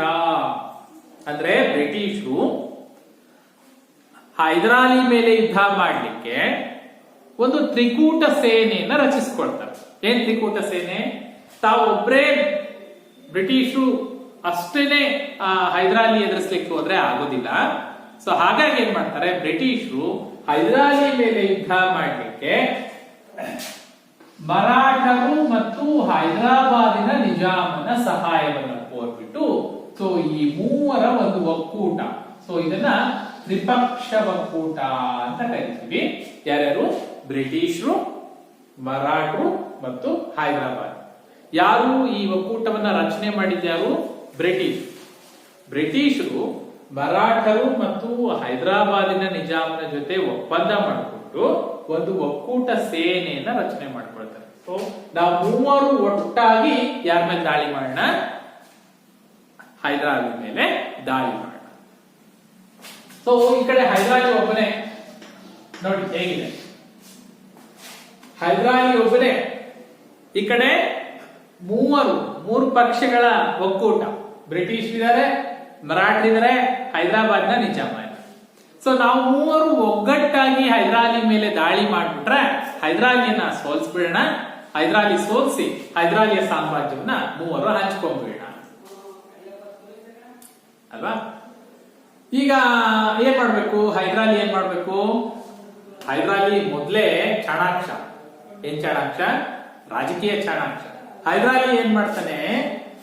ಬ್ರಿಟಿಷರು ಏನು ತ್ರಿಪಕ್ಷ ಒಕ್ಕೂಟ ರಚನೆ ಮಾಡ್ಕೊಂಡಿದ್ರಲ್ಲ, ಈ ಬ್ರಿಟಿಷರ ತ್ರಿಪಕ್ಷ ಒಕ್ಕೂಟವನ್ನ ಭೇದಿಸುವಲ್ಲಿ, ಒಡೆಯುವಲ್ಲಿ, ವಿಫಲಗೊಳಿಸುವಲ್ಲಿ ಯಶಸ್ವಿ ಆಗ್ತಾನೆ. ಏನು ಯಶಸ್ವಿ ಆಗ್ತಾನೆ? ಹೈದರಾಲಿ ಏನ್ ಮಾಡ್ತಾನೆ? ಹೈದರಾಬಾದ್ನ ನಿಜಾಮ ಮತ್ತು ಮರಾಠರು ಇಬ್ರು ಕೂಡ ಬ್ರಿಟಿಷರ ಜೊತೆ ಸೇರ್ಕೊಂಡಿದ್ದಾರೆ, ಕೈ ಜೋಡಿಸಿದ್ದಾರೆ ಅನ್ನೋದು ಗೊತ್ತಾದ ತಕ್ಷಣ ವೈಯಕ್ತಿಕವಾಗಿ ಹೈದರಾಬಾದ್ನ ನಿಜಾಮನನ್ನ ಮರಾಠರನ್ನ ಸಂಪರ್ಕಿಸಿ ಮರಾಠರನ್ನ ಮತ್ತು ಹೈದರಾಬಾದ್ನ ನಿಜಾಮರನ್ನ ಬ್ರಿಟಿಷರ ವಿರುದ್ಧ ಎತ್ತಿ ಕಟ್ಟುವಲ್ಲಿ ಹೈದರಾಲಿ ಸಫಲನಾಗ್ತಾನೆ. ಸೊ ಯಾವಾಗ ಇವರಿಬ್ಬರನ್ನ ಬ್ರಿಟಿಷರ ವಿರುದ್ಧ ಹೈದರಾಲಿ ಎತ್ತಿ ಕಟ್ತಾನೆ, ಯುದ್ಧದಲ್ಲಿ ಬ್ರಿಟಿಷರ ನೆರವಿಗೆ ಮರಾಠರು ಬರೋದಿಲ್ಲ, ಹೈದರಾಬಾದ್ನ ನಿಜಾಮನು ಬರೋದಿಲ್ಲ. ಅಂದ್ರೆ ನಾವು ಹೈದರಾಲಿ ಜೊತೆ ಸೇರ್ಕೊಂಡ್ಬಿಟ್ಟಿದೀವಿ, ಯುದ್ಧಕ್ಕೆ ಬರೋಲ್ಲ ಅಂತ ಹೇಳೋದಿಲ್ಲ, ಆದ್ರೆ ನಿರೀಕ್ಷಿತ ನೆರವನ್ನ ಅವ್ರು ಕೊಡೋದಿಲ್ಲ. ಅಂದ್ರೆ ಬ್ರಿಟಿಷರ ಜೊತೆ ಮರಾಠರು ಮತ್ತು ಹೈದರಾಬಾದ್ನ ನಿಜಾಮ ಸೇರ್ಕೊಂಡು ಏನು ಒಕ್ಕೂಟ ಸೇನೆ ರಚನೆ ಮಾಡಿದ್ರು ಅದನ್ನ ಒಡೆಯುವಲ್ಲಿ ಸಫಲನಾಗ್ತಾನೆ. ಬದಲಾಗಿ ಬ್ರಿಟಿಷರ ವಿರುದ್ಧನೇ ತಿರುಗಿ ಎತ್ತಿ ಕಟ್ಟುವಲ್ಲಿ ಹೈದರಾಲಿ ಯಶಸ್ವಿಯಾದ. ನೋಡಿ, ಅದನ್ನೇ ನಾವು ರಾಜಕೀಯ ನಡೆ, ಚಾಣಾಕ್ಷ ರಾಜಕೀಯ ನಡೆ, ತಿರುಗುಬಾಣ ಅಂತ ಸಹಾಯ. ಆ ತಿರುಗುಬಾಣ ಮಾಡ್ತಾರೆ. ಏನ್ ತಿರುಗುಬಾಣ ಮಾಡ್ತಾರೆ ನೋಡಿ? ಬ್ರಿಟಿಷರು ಹೈದರಾಬಾದ್ನ ನಿಜಾಮನನ್ನ ತನ್ನ ಜೊತೆ ಸೇರಿಸ್ಕೊಂಡು ಹೈದರಾಲಿ ಮೇಲೆ ಯುದ್ಧ ಮಾಡ್ಲಿಕ್ಕೆ ಪ್ಲಾನ್ ಮಾಡಿದ್ರೆ, ಅದೇ ಹೈದರಾಲಿ ನಿಜಾಮನ ಜೊತೆ ಸೇರ್ಕೊಂಡು ನಿಜಾಮನನ್ನ ತನ್ನ ಕಡೆಗೆ ಸೆಳೆಕೊಂಡು ಆರ್ಕಾಟ್ನ ಮೇಲೆ ಮುತ್ತಿಗೆ ಹಾಕಿದ. ಆರ್ಕಾಟ್ ಯಾವುದು? ಕರ್ನಾಟಕ ಪ್ರದೇಶದ ರಾಜಧಾನಿ. ಅದ್ರ ಮೇಲೆ ಯಾರು ಪ್ರಾಬಲ್ಯ ಸಾಧಿಸಿದ್ರು? ಬ್ರಿಟಿಷರು ಪ್ರಾಬಲ್ಯ ಸಾಧಿಸಿದ್ರು. ನಾವು ಹಿಂದೆ ಓದಿದ್ವಿ, ಕರ್ನಾಟಕ ಯುದ್ಧಗಳು ಓದಿ ಅಲ್ವಾ? ಸೊ ನೋಡಿ, ಏನಾಗುತ್ತೆ, ತ್ರಿಕೂಟ ಪಕ್ಷವನ್ನ ಬ್ರಿಟಿಷರು ರಚನೆ ಮಾಡ್ಕೊಂಡಿದ್ರು. ಆ ತ್ರಿಕೂಟ ಪಕ್ಷವನ್ನ ಭೇದಿಸಿ ಅದನ್ನ ಒಡೆದು ಮರಾಠರು ಮತ್ತು ನಿಜಾಮನನ್ನ ತನ್ನ ಕಡೆಗೆ ಸೆಳ್ಕೊಳ್ತಾನೆ. ತನ್ನ ಕಡೆಗೆ ಸೆಳ್ಕೊಂಡು ಬ್ರಿಟಿಷರ ವಿರುದ್ಧ ಎತ್ಕೊಳ್ತಾನೆ. ಅವಕಾಶವನ್ನು ಬಳಸ್ಕೊಂಡಿರ್ತಕ್ಕಂಥ ಹೈದರಾಲಿ ಏನ್ ಮಾಡ್ದ? ನಿಜಾಮನ ಜೊತೆ ಸೇರ್ಕೊಂಡು, ಹೈದರಾಬಾದ್ನ ನಿಜಾಮನ ಜೊತೆ ಸೇರ್ಕೊಂಡು ಆರ್ಕಾಟ್ಗೆ ಮುತ್ತಿಗೆ ಹಾಕಿದ. ಯಾವಾಗ ಆರ್ಕಾಟ್ಗೆ ಮುತ್ತಿಗೆ ಹಾಕ್ತಾನೆ, ಆರ್ಕಾಟ್ ಯಾವ ವರ್ಷದಲ್ಲಿ ಇರುತ್ತೆ? ಆರ್ಕಾಟ್ ಮೇಲೆ ಯಾರು ಪ್ರಾಬಲ್ಯ ಸಾಧಿಸಿರ್ತಾರೆ? ಬ್ರಿಟಿಷರು ಪ್ರಾಬಲ್ಯ ಸಾಧಿಸಿರ್ತಾರೆ. ಬ್ರಿಟಿಷರ ಪ್ರಮುಖ ಪ್ರದೇಶವಾಗಿರುತ್ತೆ ಆರ್ಕಾಟ್. ನಾವು ಕರ್ನಾಟಕದಲ್ಲಿ ನೋಡಿದ್ವಿ ಅಲ್ವಾ? ಫ್ರೆಂಚರನ್ನ ಸಂಪೂರ್ಣವಾಗಿ ಅವನತಿಗೊಳಿಸಿಬಿಟ್ಟು ಕರ್ನಾಟಕ ಪ್ರದೇಶದ ಮೇಲೆ ಸಂಪೂರ್ಣ ಹಿಡಿತವನ್ನು ಸಾಧಿಸಿದ್ದು ಬ್ರಿಟಿಷ್. ಸೊ ಆರ್ಕಾಟ್ಗೆ ಮುತ್ತಿಗೆ ಹಾಕ್ತಾರೆ ಹೈದರಾಲಿ ಮತ್ತು ನಿಜಾಮ.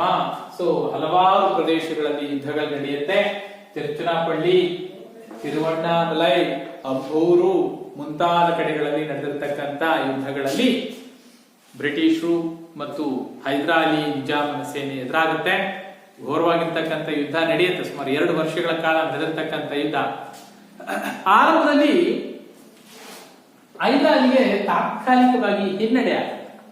ಯುದ್ಧ ಅಂತಂದ್ಮೇಲೆ ಒಂದ್ಸರಿ ಅವರು ಮೇಲ್ಗೈ ಸಾಧಿಸ್ತಾರೆ, ಒಂದ್ಸರಿ ಇವ್ರ ಮೇಲ್ಗೈ ಸಾಧಿಸ್ತಾರೆ. ಆದ್ರೆ ಸಂಪೂರ್ಣ ನಿರ್ಣಾಯಕ ಹಂತ ತಲುಪಿರಲ್ಲ. ಆರಂಭದಲ್ಲಿ ಹೈದರಾಲಿ ತಾತ್ಕಾಲಿಕವಾಗಿ ಹಿನ್ನಡೆಯನ್ನ ಅನುಭವಿಸಿದ್ರು ಕೂಡ ಹೈದರಾಲಿ ಚಾಣಾಕ್ಷ ನಡೆಗೆ ಹೆಸರಾಗಿರ್ತಕ್ಕಂಥವನು. ಹೈದರಾಲಿ ಈ ಯುದ್ಧವನ್ನ ಬ್ರಿಟಿಷರ ವಿರುದ್ಧ ಪ್ರತಿಷ್ಠೆಯಾಗಿ ತೆಗೆದುಕೊಳ್ತಾನೆ. ಬ್ರಿಟಿಷರ ವಿರುದ್ಧ ನಾನು ಸೋತ್ರೆ ಅವಮಾನಿತನಾಗ್ತೀನಿ, ಮೈಸೂರಿನ ಪ್ರತಿಷ್ಠೆ ಅಂತ ಹೇಳಿ ಪ್ರತಿಷ್ಠೆಯಾಗಿ ತೆಗೆದುಕೊಂಡಿರ್ತಕ್ಕಂಥ ಹೈದರಾಲಿ ಏನ್ ಮಾಡ್ತಾನೆ? ಯುದ್ಧವನ್ನ ಮುಂದುವರಿಸ್ತಾನೆ, ಯುದ್ಧದ ಗತಿಯನ್ನ ಬದಲಿಸ್ತಾನೆ, ತನ್ನ ಸೈನ್ಯವನ್ನ ಏನ್ ಮಾಡ್ತಾನೆ, ಮದ್ರಾಸ್ ಕಡೆ ತಿರುಗಿಸ್ತಾನೆ. ಮದ್ರಾಸ್ ಕಡೆ ತಿರುಗಿಸ್ತಾನೆ. ಆರಂಭದಲ್ಲಿ ಬ್ರಿಟಿಷರ ಸೇನೆ ಹೈದರಾಲಿಯ ಮೇಲೆ ಪರಾಕ್ರಮ ಸಾಧಿಸಿದ್ರು ಕೂಡ ಹೈದರಾಲಿ ತನ್ನ ಸೇನೆಯನ್ನ, ತನ್ನ ಮೈಸೂರಿನ ಪ್ರಬಲ ಸೇನೆಯನ್ನ ಏನ್ ಮಾಡ್ತಾನೆ, 1769ರಲ್ಲಿ ಬ್ರಿಟಿಷರ ಪ್ರಮುಖ ವ್ಯಾಪಾರಿ ಕೇಂದ್ರ, ಪ್ರಮುಖ ಕೋಟೆ ಹೊಂದಿರತಕ್ಕಂತ ಮೈಸೂರಿಗೆ ಹೈದರಾಲಿಯ ಸೇನೆ ಮುತ್ತಿಗೆ ಹಾಕುತ್ತೆ. ಯಾವಾಗ ಹೈದರಾಲಿಯ ಸೇನೆ ಮೈಸೂರಿಗೆ ಮುತ್ತಿಗೆ ಹಾಕುತ್ತೆ, ಮೈಸೂರನ್ನ ತಲುಪುತ್ತೆ, ಆಗ ಮೈಸೂರು ಹೈದರಾಬಾದ್ ನಲ್ಲಿರ್ತಕ್ಕಂಥ ಬ್ರಿಟಿಷ್ ಅಧಿಕಾರಿಗಳು, ಬ್ರಿಟಿಷರ ಸೇನೆ ಏನಾಗುತ್ತೆ, ಭಯಭೀತವಾಗುತ್ತೆ. ಒಂದು ಹಂತದಲ್ಲಿ ಸಂಪೂರ್ಣ ಇನ್ನೇನು ಮದ್ರಾಸ್ ಸಂಪೂರ್ಣವಾಗಿ ಹೈದರಾಲಿಯ ವಶ ಆಗ್ಬೇಕು. ಮದ್ರಾಸ್ ಅನ್ನು ಸಂಪೂರ್ಣವಾಗಿ ಹೈದರಾಲಿ ತನ್ನ ವಶಕ್ಕೆ ತೆಗೆದುಕೊಳ್ಬೇಕು.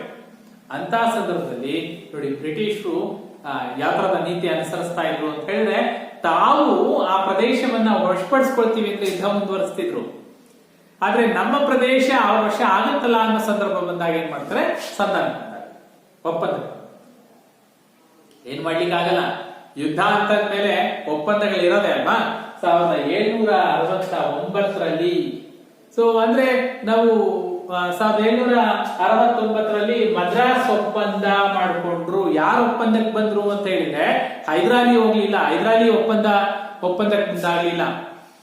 ಬ್ರಿಟಿಷರು ತಾವೇ ಮೊದಲಾಗಿ, ತಾವೇ ಮುಂದಾಗಿ ಹೈದರಾಲಿ ಜೊತೆ ಮದ್ರಾಸ್ ಒಪ್ಪಂದಕ್ಕೆ ಸಹಿ ಹಾಕಿದ್ರು. ಅನಿವಾರ್ಯವಾಗಿ ಮದ್ರಾಸ್ ಒಪ್ಪಂದಕ್ಕೆ ಸಹಿ ಹಾಕ್ತಾರೆ. ಯುದ್ಧ ಮುಂದುವರಿಸಿದ್ರೆ ಏನಾಗುತ್ತೆ, ಯುದ್ಧ ಮುಂದುವರಿಸಿದ್ರೆ ಹೈದರಾಲಿ ಮದ್ರಾಸನ್ನ ವಶಪಡಿಸ್ಕೊಳ್ತಾನೆ. ಅಂದ್ರೆ ಬ್ರಿಟಿಷರು ಸೋತ ಹಾಗೆ, ಹೈದರಾಲಿ ಗೆದ್ದ ಹಾಗೆ. ಅದಕ್ಕೆ ಏನ್ ಮಾಡ್ತಾರೆ, ಅನಿವಾರ್ಯವಾಗಿ ಬ್ರಿಟಿಷರು ಮದ್ರಾಸ್ ಒಪ್ಪಂದಕ್ಕೆ ಸಹಿ ಹಾಕಿ ಯುದ್ಧವನ್ನ ಮುಗಿಸ್ತಾರೆ. ಯುದ್ಧ ಅಲ್ಲಿಗೆ ಮುಕ್ತಾಯ ಆಗುತ್ತೆ. ಅಂದ್ರೆ ಸುಮಾರು 2 ವರ್ಷಗಳ ಕಾಲ 1767ರಿಂದ 69ರವರೆಗೆ ಸುಮಾರು 2 ವರ್ಷಗಳ ಕಾಲ ಬ್ರಿಟಿಷರು ಮತ್ತು ಹೈದರಾಲಿಯ ನಡುವೆ, ಮೈಸೂರಿನ ನಡುವೆ ಯುದ್ಧಗಳು ನಡೆಯುತ್ತೆ. ಹಲವಾರು ಪ್ರದೇಶಗಳಲ್ಲಿ ಯುದ್ಧಗಳು ನಡೆದು ಕೆಲವು ಕಡೆ ಬ್ರಿಟಿಷರು ಮೇಲುಗೈ ಸಾಧಿಸಿದ್ರೆ, ಕೆಲವು ಕಡೆ ಹೈದರಾಲಿ ಮೇಲುಗೈ ಸಾಧಿಸ್ತಾನೆ. ಆದ್ರೆ ಅಂತಿಮವಾಗಿ ಹೈದರಾಲಿಯ ಸೈನ್ಯ ಹೈದರಾಲಿಯ ಸೈನ್ಯ ಮದ್ರಾಸನ್ನ ಮುತ್ತಿಗೆ ಹಾಕಿದಾಗ ಮದ್ರಾಸ್ನಲ್ಲಿದ್ದಂತಹ ಬ್ರಿಟಿಷ್ ಅಧಿಕಾರಿಗಳು ಅನಿವಾರ್ಯವಾಗಿ ಹೈದರಾಲಿ ಜೊತೆ 1769ರಲ್ಲಿ ಮದ್ರಾಸ್ ಒಪ್ಪಂದಕ್ಕೆ ಸಹಿ ಹಾಕೋದ್ರ ಮೂಲಕ ಮೊದಲನೇ ಆಂಗ್ಲೋ ಮೈಸೂರು ಯುದ್ಧ ಮುಕ್ತಾಯ. ಸೊ ನಾವು ಹೇಳ್ಬೋದು, ಮೊದಲನೇ ಆಂಗ್ಲೋ ಮೈಸೂರು ಯುದ್ಧದಲ್ಲಿ ಯಾರಪ್ಪ ಪರಾಕ್ರಮ ಸಾಧಿಸಿದ್ರು ಅಂದ್ರೆ ಹೈದರಾಲಿ ಪರಾಕ್ರಮ ಸಾಧಿಸಿದ. ಬ್ರಿಟಿಷರು ಅನಿವಾರ್ಯವಾಗಿ ಹೈದರಾಲಿ ಜೊತೆ ಒಪ್ಪಂದವನ್ನ ಮಾಡ್ಕೊಳ್ತಾರೆ. ಸೊ ಯುದ್ಧದ ಕರಾರುಗಳು, ಹಲವಾರು ಕರಾರುಗಳನ್ನ ಹಾಕ್ತಾ ಹೋಗ್ತಾರೆ. ಒಪ್ಪಂದದ ಕರಾರುಗಳು ಏನು ಅಂತ, ಸೊ ಅದರಲ್ಲಿ ಪ್ರಮುಖವಾಗಿ ಬಂದ ಹೈಲೈಟ್ ನಾವು ನೆನ್ಪಿಟ್ಕೊಳ್ಬೇಕಾಗುತ್ತೆ. ಯಾಕೆಂದ್ರೆ ಎರಡನೇ ಆಂಗ್ಲೋ ಮೈಸೂರು ಯುದ್ಧ ನಡೆದಿದೆ ಅಂದ್ರೆ ಮೊದಲನೇ ಆಂಗ್ಲೋ ಮೈಸೂರು ಯುದ್ಧದ ಒಪ್ಪಂದದ ಕರಾರನ್ನ ಬ್ರಿಟಿಷರು ಪಾಲಿಸಲಿಲ್ಲ. ಆ ಕಾರಣದಿಂದ ಎರಡನೇ ಆಂಗ್ಲೋ ಮೈಸೂರು ಯುದ್ಧ ನಡೆಯುತ್ತೆ. ಏನು ಒಪ್ಪಂದ ಆಗಿರುತ್ತೆ, ಹೈದರಾಲಿ ಮೇಲೆ ಯಾರಾದ್ರೂ ದಾಳಿ ಮಾಡಿದ್ರೆ ಅಂತ ಸಂದರ್ಭದಲ್ಲಿ ಹೈದರಾಲಿಗೆ ಬ್ರಿಟಿಷರು ಸೈನ್ಯದ ನೆರವನ್ನ ಕೊಡಬೇಕು. ಇದು ಒಪ್ಪಂದ ಮದ್ರಾಸ್. ಸೊ ಆ ಕರಾರ್ನೊಂದಿಗೆ ಯುದ್ಧ ಮುಕ್ತಾಯ ಆಗುತ್ತೆ. ಸೊ ಯುದ್ಧದ ನಂತರದಲ್ಲಿ ಮತ್ತೆ ಬೆಳವಣಿಗೆಗಳು ಮುಂದುವರಿತಾ ಇರುತ್ತೆ. ಹೇಗಾದ್ರೂ ಮಾಡಿ ಮತ್ತೆ ಹೈದರಾಲಿ ಮೇಲೆ ಯುದ್ಧ ಮಾಡಬೇಕು, ಮೈಸೂರನ್ನ ವಶಪಡಿಸಿಕೊಳ್ಬೇಕು ಅನ್ನೋದು ಬ್ರಿಟಿಷ್ ಮನಸ್ಸಿನಲ್ಲಿದ್ರೆ, ಹೈದರಾಲಿ ಮುಂದೆ ಹೇಗಾದ್ರೂ ಮಾಡಿ ಬ್ರಿಟಿಷ್ನ ಸಂಪೂರ್ಣವಾಗಿ ಸೋಲಿಸಿ ಬ್ರಿಟಿಷ್ನ ಭಾರತದಿಂದ ಹೊರದಾಡಬೇಕು ಅನ್ನೋ ಪ್ರಯತ್ನದಲ್ಲಿ ಹೈದರಾಲಿ. ಸೊ ಮೊದಲನೇ ಆಂಗ್ಲೋ ಮೈಸೂರು ಯುದ್ಧ ಹೈದರಾಲಿ ಮತ್ತು ಬ್ರಿಟಿಷ್ ನಡುವೆ ನಡೆಯಿತು. 1767ರಿಂದ 69ರ ನಡುವೆ ನಡೆದಿರ್ತಕ್ಕಂಥ ಯುದ್ಧ ಮದ್ರಾಸ್ ಒಪ್ಪಂದದೊಂದಿಗೆ ಮೊದಲನೇ ಆಂಗ್ಲೋ ಮೈಸೂರು ಯುದ್ಧ. ಇಲ್ಲಿವರೆಗೂ 1780ರಿಂದ 84ರವರೆಗೆ ನಡೆದಿರ್ತಕ್ಕಂಥ ಕದನ ಎರಡನೇ ಆಂಗ್ಲೋ ಮೈಸೂರು ಕದನ. ಯಾಕೆ ನಡೀತು ಈ ಯುದ್ಧ? ಈಗಾಗಲೇ ನಾವು ನೋಡಿರೋ ಹಾಗೆ ಮೊದಲನೇ ಆಂಗ್ಲೋ ಮೈಸೂರು ಯುದ್ಧದಲ್ಲಿ ಹೈದರಾಲಿ ಪರಾಕ್ರಮ ಮೆರೆದಿದ್ದಾನೆ. ಬ್ರಿಟಿಷರು ಹೈದರಾಲಿ ಜೊತೆ ಅನಿವಾರ್ಯವಾಗಿ ಮದ್ರಾಸ್ ಒಪ್ಪಂದಕ್ಕೆ ಸಹಿ ಮಾಡಿದ್ರು. ಸೊ ಎರಡನೇ ಆಂಗ್ಲೋ ಮೈಸೂರು ಯುದ್ಧಕ್ಕೆ ಕಾರಣ ಏನು ಅಂತ ನೋಡ್ತಾ ಹೋದ್ರೆ, ನಾ ಈಗಾಗಲೇ ಹೇಳಿದ ಹಾಗೆ ಬ್ರಿಟಿಷರು ಮದ್ರಾಸ್ ಒಪ್ಪಂದದ ಕರಾರ್ನಂತೆ ನಡೆದುಕೊಳ್ಳಿಲ್ಲ. ಮದ್ರಾಸ್ ಒಪ್ಪಂದವನ್ನ ಉಲ್ಲಂಘಿಸಿದ್ರು. ಆ ಕಾರಣಕ್ಕಾಗಿ ಎರಡನೇ ಆಂಗ್ಲೋ ಮೈಸೂರು ಯುದ್ಧ ನಡೆಯಿತು. ಯಾಕೆ, ಏನ್ ಉಲ್ಲಂಘಿಸಿದ್ರು, ಯಾವಾಗ ಉಲ್ಲಂಘಿಸಿದ್ರು ಅಂತ ನೋಡ್ತಾ ಹೋದ್ರೆ ನೋಡಿ, ಮಾಧವರಾಯ ಅಂತ ಇದ್ದಾನೆ. ನಮಗೆ ಗೊತ್ತಿದೆ ಮಾಧವರಾಯ ಯಾರು ಅಂತ. ಮರಾಠ ಮುಖಂಡ ಮಾಧವರಾಯ. ಸೊ ಮರಾಠರ ದೊರೆ ಮಾಧವರಾಯ ಏನ್ ಮಾಡ್ತಾನೆ, ಹೈದರಾಲಿಯ ಮೇಲೆ ಯುದ್ಧ ಮಾಡಲಿಕ್ಕೆ ಬಯಸಿ ಸಾಮ್ರಾಜ್ಯ ವಿಸ್ತರಣೆಗಾಗಿ ಅವನೇನ್ ಮಾಡ್ತಾನೆ, ಶ್ರೀರಂಗಪಟ್ಟಣವನ್ನ ಮುತ್ತಿಗೆ ಹಾಕಿದ. ಶ್ರೀರಂಗಪಟ್ಟಣದ ಕಡೆಗೆ ಮಾಧವರಾಯನ ಸೇನೆ ಮುತ್ತಿಗೆ ಹಾಕುತ್ತೆ. ಸೊ ಈ ಸಂದರ್ಭ ಮಾಧವರಾಯನ ನೇತೃತ್ವವನ್ನು ವಹಿಸಿರ್ತಕ್ಕಂಥ ಒಂದು ಸೈನ್ಯ ಶ್ರೀರಂಗಪಟ್ಟಣ ಕಡೆಗೆ ನುಗ್ಗಿದಾಗ ಹೈದರಾಲಿ ಮದ್ರಾಸ್ ಒಪ್ಪಂದದ ಕರಾರಿನಂತೆ ಯಾರ ಸಹಾಯವನ್ನ ಕೋರ್ತಾನೆ, ಬ್ರಿಟಿಷರ ಸಹಾಯವನ್ನ ಕೋರ್ತಾನೆ ಅಲ್ವಾ. ನಮ್ಗೆ ಗೊತ್ತಿದೆ ಮದ್ರಾಸ್ ಒಪ್ಪಂದದಲ್ಲಿ ಏನು ಒಪ್ಪಂದ ಆಗಿತ್ತು ಅಂತ ಹೇಳಿದ್ರೆ, ಹೈದರಾಲಿ ಮೇಲೆ ಯಾರಾದ್ರೂ ದಾಳಿ ಮಾಡಿದ್ರೆ ಆಗ ಹೈದರಾಲಿ ಬ್ರಿಟಿಷರ ನೆರವನ್ನ ಕೋರಬಹುದು. ಆಗ ಬ್ರಿಟಿಷರು ಹೈದರಾಲಿಗೆ ನೆರವನ್ನ, ಸೈನ್ಯದ ನೆರವನ್ನ ಕೊಡಬೇಕು ಅನ್ನೋದು ಒಪ್ಪಂದ. ಸೊ ಅನಿರೀಕ್ಷಿತವಾಗಿ ಯಾವಾಗ ಮಾಧವರಾಯ ಹೈದರಾಲಿ ಮೇಲೆ ಆಕ್ರಮಣ ಮಾಡ್ತಾನೆ, ಹೈದರಾಲಿಗೆ ಸಂಬಂಧಪಟ್ಟಂತಹ ಶ್ರೀರಂಗಪಟ್ಟಣ ಕೋಟೆಗೆ ಮುತ್ತಿಗೆ ಹಾಕ್ತಾನೆ, ಆ ಸಂದರ್ಭದಲ್ಲಿ ಮದ್ರಾಸ್ ಒಪ್ಪಂದದ ಕರಾರಿನಂತೆ ಹೈದರಾಲಿ ಬ್ರಿಟಿಷರ ನೆರವನ್ನ ಕೋರ್ತಾರೆ. ಆದ್ರೆ ಬ್ರಿಟಿಷರು ಮದ್ರಾಸ್ ಒಪ್ಪಂದದ ಕರಾರನ್ನ ಪಾಲನೆ ಮಾಡೋದಿಲ್ಲ, ಬದಲಾಗಿ ಅವರು ಆ ಕರಾರನ್ನ ಉಲ್ಲಂಘಿಸ್ತಾರೆ. ಕರಾರಿನ ಪ್ರಕಾರ ಏನ್ ಮಾಡ್ಬೇಕಿತ್ತು, ಬ್ರಿಟಿಷರು ಮದ್ರಾಸ್ ಒಪ್ಪಂದದ ಕರಾರಿನಂತೆ ಹೈದರಾಲಿಗೆ ನೆರವು ಕೊಡ್ಬೇಕು. ಆದ್ರೆ ಇಲ್ಲಿ ನೆರವನ್ನು ಕೊಡೋದಿಲ್ಲ, ಬದಲಾಗಿ ಮದ್ರಾಸ್ ಒಪ್ಪಂದದ ಷರತ್ತನ್ನ ಉಲ್ಲಂಘನೆ ಮಾಡ್ತಾರೆ. ಅಂದ್ರೆ ಹೈದರಾಲಿಗೆ ಸೈನ್ಯದ ನೆರವನ್ನ ಕೊಡ್ಲಿಲ್ಲ. ಅವ್ರಿಗೆ ಅದೇ ಬೇಕಾಗಿತ್ತು. ಯಾರಿಗೆ? ಬ್ರಿಟಿಷರಿಗೆ ಅದೇ ಬೇಕಾಗಿತ್ತು. ಈಗ ಮರಾಠರು ದಾಳಿ ಮಾಡಿದ್ದಾರೆ, ಹೈದರಾಲಿ ನಮಗೆ ನೆರವು ಕೇಳ್ತಾ ಇದ್ದಾನೆ, ನಾವೀಗ ನೆರವು ಕೊಡ್ದಂಗೆ ಇಟ್ಬಿಟ್ರ ಹೈದರಾಲಿ ಸೋತೋಗ್ತಾನೆ. ಸೊ ಏನ್ ಮಾಡ್ತಾರೆ, ಮದ್ರಾಸ್ ಒಪ್ಪಂದದ ಕರಾರಿನಂತೆ ಹೈದರಾಲಿಗೆ ನೆರವನ್ನ ಕೊಡೋದಕ್ಕೆ ಬದಲಾಗಿ ಬ್ರಿಟಿಷರು ಮಾಹೆಯನ್ನ ವಶಪಡಿಸಿಕೊಂಡ್ಬಿಡ್ತಾರೆ. ಮಾಹೆ ಕೇಳಿದ್ರಲ್ಲ, ಮಾಹೆ ಅನ್ನೋದು ಫ್ರೆಂಚರ ವಸಾಹತು, ರೈಟ್? ಮಾಹೆ ಅನ್ನೋದು ಫ್ರೆಂಚರ ವಸಾಹತು. ಎಲ್ಲಿ ಬರುತ್ತೆ ಮಾಹೆ? ನೋಡಿ, ಇಲ್ಲಿ ಬರುತ್ತೆ ಮಾಹೆ, ಇಲ್ಲಿ ಬರುತ್ತೆ ಮಾಹೆ. ಫ್ರೆಂಚರ ಒಂದು ವಸಾಹತು ಮಾಹೆ. ಈ ಮಾಹೆಯ ಮೇಲೆ ಯಾರು ಹಿಡಿತ ಸಾಧಿಸಿರ್ತಾರೆ? ಹೈದರಾಲಿ ಹಿಡಿತ ಸಾಧಿಸಿರ್ತಾರೆ, ರೈಟ್? ಫ್ರೆಂಚರಿಗೆ ಸೇರಿರ್ತಕ್ಕಂಥ ಪ್ರಮುಖ ವ್ಯಾಪಾರಿ ಕೇಂದ್ರವಾಗಿರ್ತಕ್ಕಂಥ ಮಾಹೆ ಮೇಲೆ ಹೈದರಾಲಿ ನಿಯಂತ್ರಣ ಸಾಧಿಸಿರ್ತಾನೆ, ಫ್ರೆಂಚರಿಗೆ ಸೇರಿದ್ದು. ಬ್ರಿಟಿಷ್ ಏನ್ ಮಾಡ್ತಾರೆ, ಹೈದರಾಲಿಗೆ ಮಾಧವರಾಯನ ವಿರುದ್ಧ ಅಂದ್ರೆ ಮರಾಠರ ವಿರುದ್ಧ ಹೈದರಾಲಿಗೆ ನೆರವನ್ನ ನೀಡೋಕೆ ಬದಲಾಗಿ ಹೈದರಾಲಿಯ ನಿಯಂತ್ರಣಕ್ಕೆ ಒಳಪಟ್ಟಿರ್ತಕ್ಕಂಥ ಫ್ರೆಂಚರ ವಸಾಹತುವಾಗಿದ್ದಂತಹ ಮಾಹೆಯನ್ನ ಬ್ರಿಟಿಷರು ವಶಪಡಿಸಿಕೊಂಡ್ರು. ಅಂದ್ರೆ ಮದ್ರಾಸ್ ಒಪ್ಪಂದದ ಕರಾರಿನಂತೆ ಹೈದರಾಲಿಗೆ ನೆರವು ನೀಡುವುದಕ್ಕೆ ಬದಲಾಗಿ ಹೈದರಾಲಿಗೆ ಸೇರಿರ್ತಕ್ಕಂಥ, ಹೈದರಾಲಿಯ ನಿಯಂತ್ರಣಕ್ಕೆ ಒಳಪಟ್ಟಿರ್ತಕ್ಕಂಥ ಫ್ರೆಂಚರ ಪ್ರದೇಶವಾಗಿರ್ತಕ್ಕಂಥ ಮಾಹೆಯ ಮೇಲೆ ದಾಳಿ ಮಾಡಿಬಿಟ್ಟು ಮಾಹೆಯನ್ನ ವಶಪಡಿಸಿಕೊಂಡ್ರು. ಸೊ ಈಗ ಹೈದರಾಲಿ ಏನ್ ಮಾಡ್ಬೇಕು, ಹೈದರಾಲಿ ಬ್ರಿಟಿಷರ ಜೊತೆ ಎರಡನೇ ಮೈಸೂರು ಯುದ್ಧ ಮಾಡಬೇಕಾಗತ್ತೆ. ಸೊ ಎರಡನೇ ಮೈಸೂರು ಯುದ್ಧಕ್ಕೆ ಕಾರಣ ಬ್ರಿಟಿಷರು ಮದ್ರಾಸ್ ಒಪ್ಪಂದದ ಕರಾರನ್ನ ಪಾಲಿಸಲಿಲ್ಲ. ಮಾಧವರಾಯ ಹೈದರಾಲಿಯ ಮೇಲೆ ಯುದ್ಧಕ್ಕೆ ಬಂದಾಗ, ಹೈದರಾಲಿ ಬ್ರಿಟಿಷರ ನೆರವನ್ನ ಕೋರಿದಾಗ ಬ್ರಿಟಿಷರು ಹೈದರಾಲಿಗೆ ನೆರವು ನೀಡುವುದಕ್ಕೆ ಬದಲಾಗಿ ಹೈದರಾಲಿಯ ನಿಯಂತ್ರಣದಲ್ಲಿದ್ದಂತಹ ಫ್ರೆಂಚರ ವ್ಯಾಪಾರಿ ಕೇಂದ್ರ ಮಾಹೆಯ ಮೇಲೆ ದಾಳಿ ಮಾಡಿ ಮಾಹೆಯನ್ನ ವಶಪಡಿಸಿಕೊಂಡ. ಸೊ 1780ರಲ್ಲಿ ಯುದ್ಧ ಆರಂಭ ಆಯಿತು. ಎರಡನೇ ಆಂಗ್ಲೋ ಮೈಸೂರು ಯುದ್ಧ ಆರಂಭ ಆಯಿತು. 80ರಿಂದ 84 ವರ್ಷಗಳ ಅವಧಿ ನಡೆದಿರ್ತಕ್ಕಂಥ ಯುದ್ಧ. ಸೊ ಏನಾಗುತ್ತೆ ಯುದ್ಧದಲ್ಲಿ, ಹೈದರಾಲಿ ಮತ್ತೆ ಬ್ರಿಟಿಷರು ಇಬ್ರು ಪರಸ್ಪರ ಬೇರೆ ಬೇರೆ ಪ್ರದೇಶಗಳಲ್ಲಿ ಎದುರಾಗ್ತಾರೆ. ಎರಡು ಸೈನ್ಯಗಳು ಎದುರಾಗುತ್ತೆ. ಹಲವಾರು ಪ್ರದೇಶಗಳು ಬ್ರಿಟಿಷರ ವಶ ಆಗುತ್ತೆ, ಹಲವಾರು ಪ್ರದೇಶಗಳು ಹೈದರಾಲಿ ವಶ ಆಗುತ್ತೆ. ಸೊ ಅನೇಕ ಕೋಟೆಗಳನ್ನ ವಶಪಡಿಸಿಕೊಳ್ತಾನೆ. ಯಾರು? ಹೈದರಾಲಿ ಬ್ರಿಟಿಷರಿಗೆ ಸಂಬಂಧಿಸಿದಂತಹ ಅನೇಕ ಪ್ರದೇಶಗಳನ್ನು ವಶಪಡಿಸಿಕೊಳ್ತಾನೆ. ಕಾಂಚೀಪುರ ಕೋಟೆಯನ್ನು ಕೂಡ ವಶಪಡಿಸಿಕೊಳ್ತಾನೆ. ಕಾಂಚೀಪುರ ತಮಿಳುನಾಡು ಪ್ರದೇಶದಲ್ಲಿ ಕಂಡು ಬಂದಂತಹ ಪ್ರದೇಶ.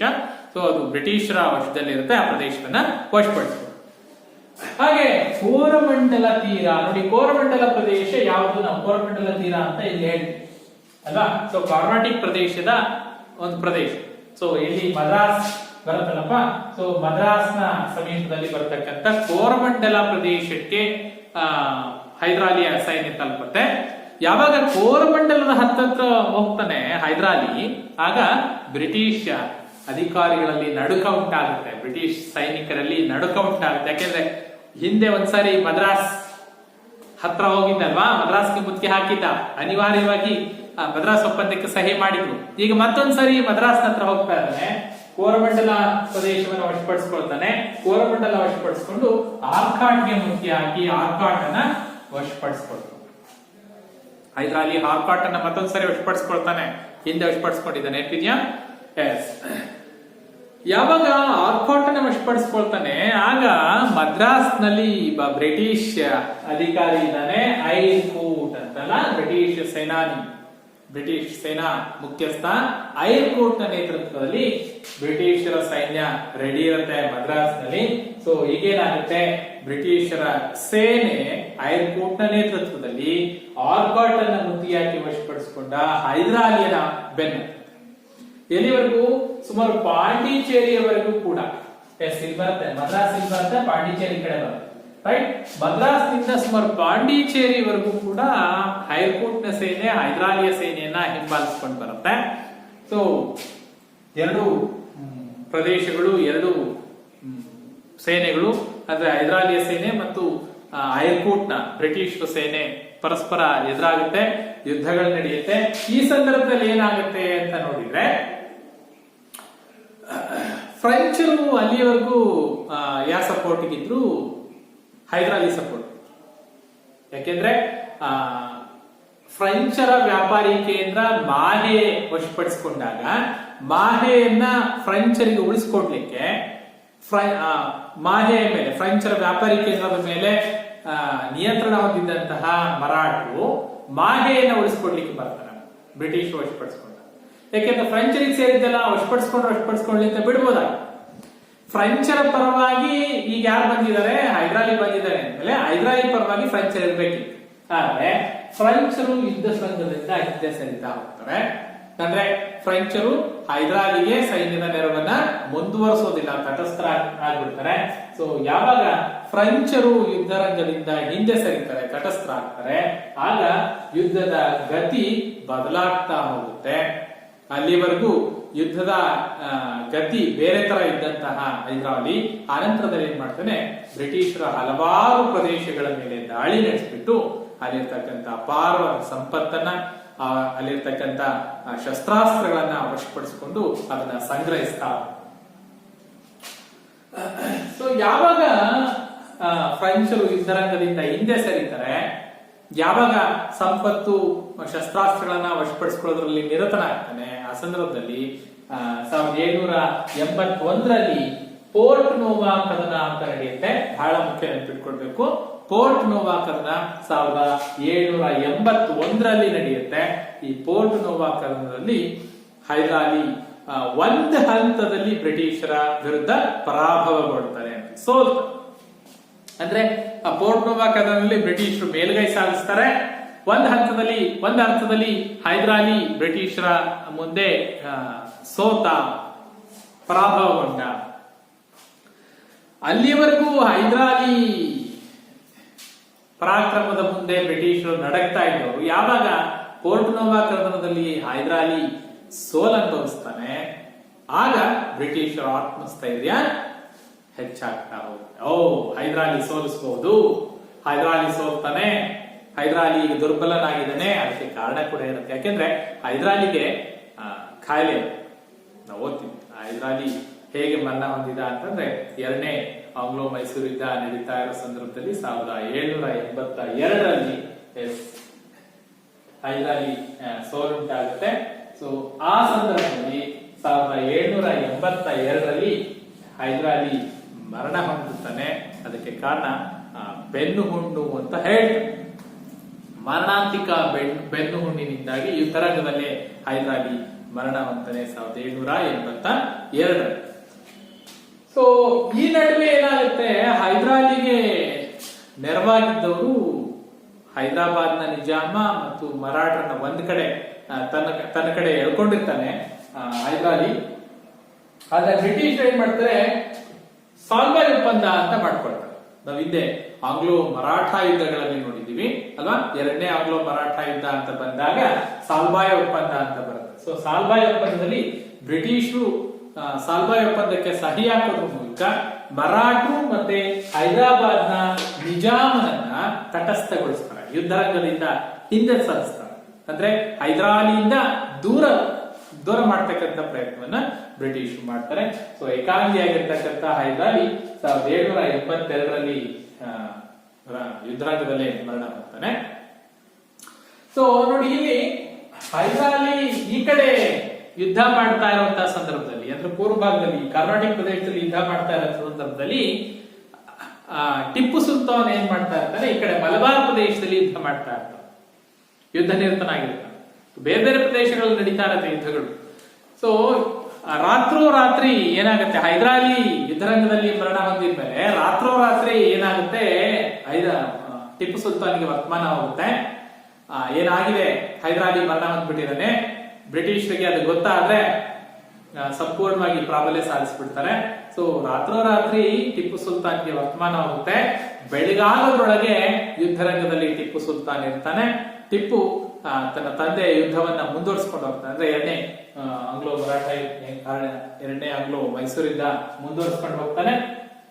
ಮಲಬಾರ್ ಪ್ರದೇಶ ಯುದ್ಧ ಮಾಡ್ತಾ ಇದ್ದಂತಹ ಟಿಪ್ಪು ಸುಲ್ತಾನ್ ಆ ನಂತರದಲ್ಲಿ ಏನ್ ಮಾಡ್ತಾನೆ, ಸೊ ಈ ಪ್ರದೇಶದಲ್ಲಿ ಮಂಗಳೂರು ಬರುತ್ತೆ, ಗೊತ್ತಿರುತ್ತೆ ಅಲ್ವಾ. ಆ ಮಂಗಳೂರು ಪ್ರದೇಶವನ್ನ ಮುತ್ತಿಗೆ ಹಾಕಲಿಕ್ಕೆ ಬಯಸ್ತಾರೆ ಬ್ರಿಟಿಷರು.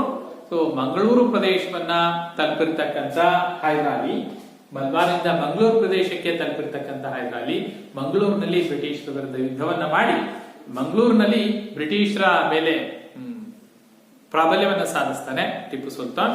ಅನಿವಾರ್ಯವಾಗಿ ಬ್ರಿಟಿಷರು ಟಿಪ್ಪುನ ಜೊತೆ ಮಂಗಳೂರು ಒಪ್ಪಂದಕ್ಕೆ ಸಹಿ ಹಾಕ್ತಾರೆ. ನೆನಪಲ್ಲಿ ಮದ್ರಾಸ್ ಒಪ್ಪಂದ ಆಗಿದ್ದು ಬ್ರಿಟಿಷರು ಮತ್ತು ಹೈದರಾಲಿ, ಮಂಗಳೂರು ಒಪ್ಪಂದ ಆಗಿದ್ದು ಬ್ರಿಟಿಷರು ಮತ್ತು ಟಿಪ್ಪು ಸುಲ್ತಾನ್. ಅಲ್ಲಿ ಮೊದಲನೇ ಆಂಗ್ಲೋ ಮೈಸೂರು ಯುದ್ಧದಲ್ಲಿ ಮದ್ರಾಸ್ ಪ್ರದೇಶವನ್ನ ಸಂಪೂರ್ಣವಾಗಿ ಮುತ್ತಿ ಹಾಕಿ ಒಂದು ಹಂತದಲ್ಲಿ ಗೆದ್ದಿರ್ತಾನೆ ಹೈದರಾಲಿ. ಹಾಗಾಗಿ ಅನಿವಾರ್ಯವಾಗಿ ಬ್ರಿಟಿಷರು ಮದ್ರಾಸ್ ಒಪ್ಪಂದಕ್ಕೆ ಸಹಿ ಹಾಕೋದ್ರ ಮೂಲಕ ಯುದ್ಧವನ್ನ ಮುಗಿಸ್ತಾರೆ. ಸೊ ಇಲ್ಲಿ ಮಂಗಳೂರು ಪ್ರದೇಶದಲ್ಲಿ ಇದ್ದಂತಹ ಬ್ರಿಟಿಷರ ಸೈನ್ಯವನ್ನ ಸಂಪೂರ್ಣವಾಗಿ ಸೋಲಿಸಿ ಅವ್ರನ್ನ ಮಾಡಿಸ್ಬಿಟ್ಟು ಪರಾಕ್ರಮ ಸಾಧಿಸ್ತಾನೆ ಹೈದರಾಲಿ. ಹಾಗಾಗಿ ಹೈದರಾಲಿ ಜೊತೆಗೆ 1774ರಲ್ಲಿ ಬ್ರಿಟಿಷರು ಮಂಗಳೂರು ಒಪ್ಪಂದಕ್ಕೆ ಸಹಿ ಹಾಕೋದ್ರೊಂದಿಗೆ ಎರಡನೇ ಆಂಗ್ಲೋ ಮೈಸೂರು ಯುದ್ಧ ಮುಕ್ತಾಯ ಆಯಿತು. ಸೊ ಎರಡನೇ ಆಂಗ್ಲೋ ಮೈಸೂರು ಯುದ್ಧ ಅಂದ್ರೆ ನಮಗೆ ನೆನಪಿರ್ಬೇಕು, ಎರಡನೇ ಆಂಗ್ಲೋ ಮೈಸೂರು ಯುದ್ಧಕ್ಕೆ ಕಾರಣಗಳೇನು, ಯಾವ ಕಾರಣಗಳಿಂದ ಎರಡನೇ ಆಂಗ್ಲೋ ಮೈಸೂರು ಯುದ್ಧ ಆರಂಭ ಆಗುತ್ತೆ, ಆ ಯುದ್ಧದ ಗತಿ ಏನಾಗುತ್ತೆ, ಬೆಳವಣಿಗೆ ಏನಾಯ್ತು, ಯಾವ್ಯಾವ ಪ್ರದೇಶಗಳನ್ನು ವಶಪಡಿಸ್ಕೊಳ್ತಾ ಬರ್ತಾರೆ, ಹೈದರಾಲಿ ಯಾವಾಗ ಯಾಕೆ ಮರಣ ಹೊಂದ್ತಾನೆ, ಯುದ್ಧವನ್ನ ಮುಂದುವರಿಸಿರ್ತಕ್ಕಂಥ ಟಿಪ್ಪು ಸುಲ್ತಾನ್ ಮಂಗಳೂರು ಒಪ್ಪಂದಕ್ಕೆ ಸಹಿ ಆಗ್ತಾನೆ. ಮಂಗಳೂರಿನಲ್ಲಿ ನಡೆದಿರ್ತಕ್ಕಂಥ ಇದರಲ್ಲಿ ಟಿಪ್ಪು ಸುಲ್ತಾನ್ ಜಯಗಳಿಸಿರ್ತಾನೆ, ಬ್ರಿಟಿಷರ ಸೈನ್ಯವನ್ನ ಮಂಗಳೂರಿನಲ್ಲಿ ಸೋಲಿಸಿರ್ತಾನೆ. ಸೊ ಬ್ರಿಟಿಷರು ಟಿಪ್ಪು ಜೊತೆ 1784ರಲ್ಲಿ ಮಂಗಳೂರು ಒಪ್ಪಂದಕ್ಕೆ ಸಹಿ ಹಾಕೋದ್ರ ಮೂಲಕ ಎರಡನೇ ಆಂಗ್ಲೋ ಮೈಸೂರು ಯುದ್ಧ ಮುಕ್ತಾಯ ಆಯಿತು. ಸೊ ಇದಿಷ್ಟು ಮೊದಲನೇ ಮತ್ತು ಎರಡನೇ ಆಂಗ್ಲೋ ಮೈಸೂರು ಯುದ್ಧ. ಅಂದ್ರೆ ಅಲ್ಲಿವರೆಗೂ ಹೈದರಾಲಿ ಮೈಸೂರು ಪ್ರದೇಶದಲ್ಲಿ ಇದ್ಕೊಂಡು ಆಡಳಿತ ನಡೆಸಿ ಬ್ರಿಟಿಷರನ್ನ ಭಾರತದಿಂದ ಹೊರಹಾಕಲಿಕ್ಕೆ ಪ್ರಯತ್ನ ಮಾಡಿರ್ತಕ್ಕಂಥದ್ದು. ಈಗ ಹೈದರಾಲಿ ಮರಣ ಆಗಿದೆ. ಹೈದರಾಲಿಯ ನಂತರದಲ್ಲಿ ಟಿಪ್ಪು ಸುಲ್ತಾನ್ ಮೈಸೂರಿನಲ್ಲಿ ಇದ್ಕೊಂಡು ಹೇಗೆ ಮತ್ತೆ ಬ್ರಿಟಿಷರ ವಿರುದ್ಧ ಯುದ್ಧಗಳನ್ನ ಮಾಡ್ತಾನೆ. ಮುಂದಿನ ಯುದ್ಧಗಳು ಅಂದ್ರೆ 3ನೇ ಆಂಗ್ಲೋ ಮೈಸೂರಿಂದ ಮತ್ತು 4ನೇ ಆಂಗ್ಲೋ ಮೈಸೂರಿಂದ ಹೇಗಾಗುತ್ತೆ, ಟಿಪ್ಪು ಮತ್ತು ಬ್ರಿಟಿಷರ ಸಂಬಂಧ ಹೇಗಿರುತ್ತೆ, ಅವರ ಒಪ್ಪಂದಗಳೇನು, ಅದನ್ನ ನಾವು ಮುಂದಿನ ತರಗತಿಯಲ್ಲಿ ನೋಡ್ತಾ ಹೋಗೋಣ. ಸೊ ಇವತ್ತಿನ ಕ್ಲಾಸ್ ಅಲ್ಲಿ ನಾವು ನೋಡಿದ್ದಿಷ್ಟೇ. ಇವತ್ತಿನ ಈ ಪಾಠದಲ್ಲಿ ಕರ್ನಾಟಕದಲ್ಲಿ ಬ್ರಿಟಿಷ್ ಆಳ್ವಿಕೆಯ ಪ್ರತಿರೋಧಗಳು ಪಾಠದಲ್ಲಿ ಯಾವ ಕಲಿಕಾಂಶಗಳನ್ನ ತಿಳ್ಕೊಳ್ತೀವಿ ಅಂತ ನೋಡ್ಬಿಟ್ಟಿದೀವಿ. ಹಾಗೆ ಹೈದರಾಲಿ ಹೇಗೆ ಪ್ರವರ್ಧಮಾನಕ್ಕೆ ಬಂದ, ಹೈದರಾಲಿ ಬದಲಾದ ರಾಜಕೀಯ ಸನ್ನಿವೇಶದಲ್ಲಿ ಮೈಸೂರಿನಲ್ಲಿ ಹೇಗೆ ಅಧಿಕಾರವನ್ನು ಪಡ್ಕೊಂಡ, ತನ್ನ ಚಾಣಾಕ್ಷ ನಡೆಯಿಂದಾಗಿ ಹೇಗೆ ಪ್ರಬಲನಾಗ್ತಾ ಹೋದ, ಮರಾಠರು ಮತ್ತು ಹೈದರಾಬಾದ್ನ ಸಂಸ್ಥಾನಗಳನ್ನ ಹೇಗೆ ತನ್ನೆಡೆಗೆ ಸೆಳೆದುಕೊಂಡು ತ್ರಿಕೂಟ ಸೇನೆಯನ್ನ ಮಣಿಸಿ ಓಡ್ಬಿಟ್ಟು ವಿಫಲಗೊಳಿಸಿ ಹೇಗೆ ಮೊದಲನೇ ಆಂಗ್ಲೋ ಮರಾಠ ಯುದ್ಧದಲ್ಲಿ ಜಯಗಳಿಸ್ತಾನೆ, ಮೊದಲನೇ ಆಂಗ್ಲೋ ಮೈಸೂರಿಂದ ಮತ್ತು 2ನೇ ಆಂಗ್ಲೋ ಮೈಸೂರಿಂದ. ಇಷ್ಟನ್ನ ನಾವು ಇವತ್ತಿನ ತರಗತಿಯಲ್ಲಿ ಅಭ್ಯಾಸ ಮಾಡಿದ್ದೀವಿ. ಮುಂದಿನ ತರಗತಿಯಲ್ಲಿ ಟಿಪ್ಪು ಸುಲ್ತಾನ್ ಮತ್ತು 3 ಮತ್ತು 4ನೇ ಮೈಸೂರು ಯುದ್ಧದ ಬಗ್ಗೆ ತಿಳ್ಕೊಳ್ಳೋಣ. ಸೊ ಮತ್ತೆ ಮುಂದಿನ ತರಗತಿಯಲ್ಲಿ ಭೇಟಿಯಾಗೋಣ. ಅಲ್ಲಿವರೆಗೂ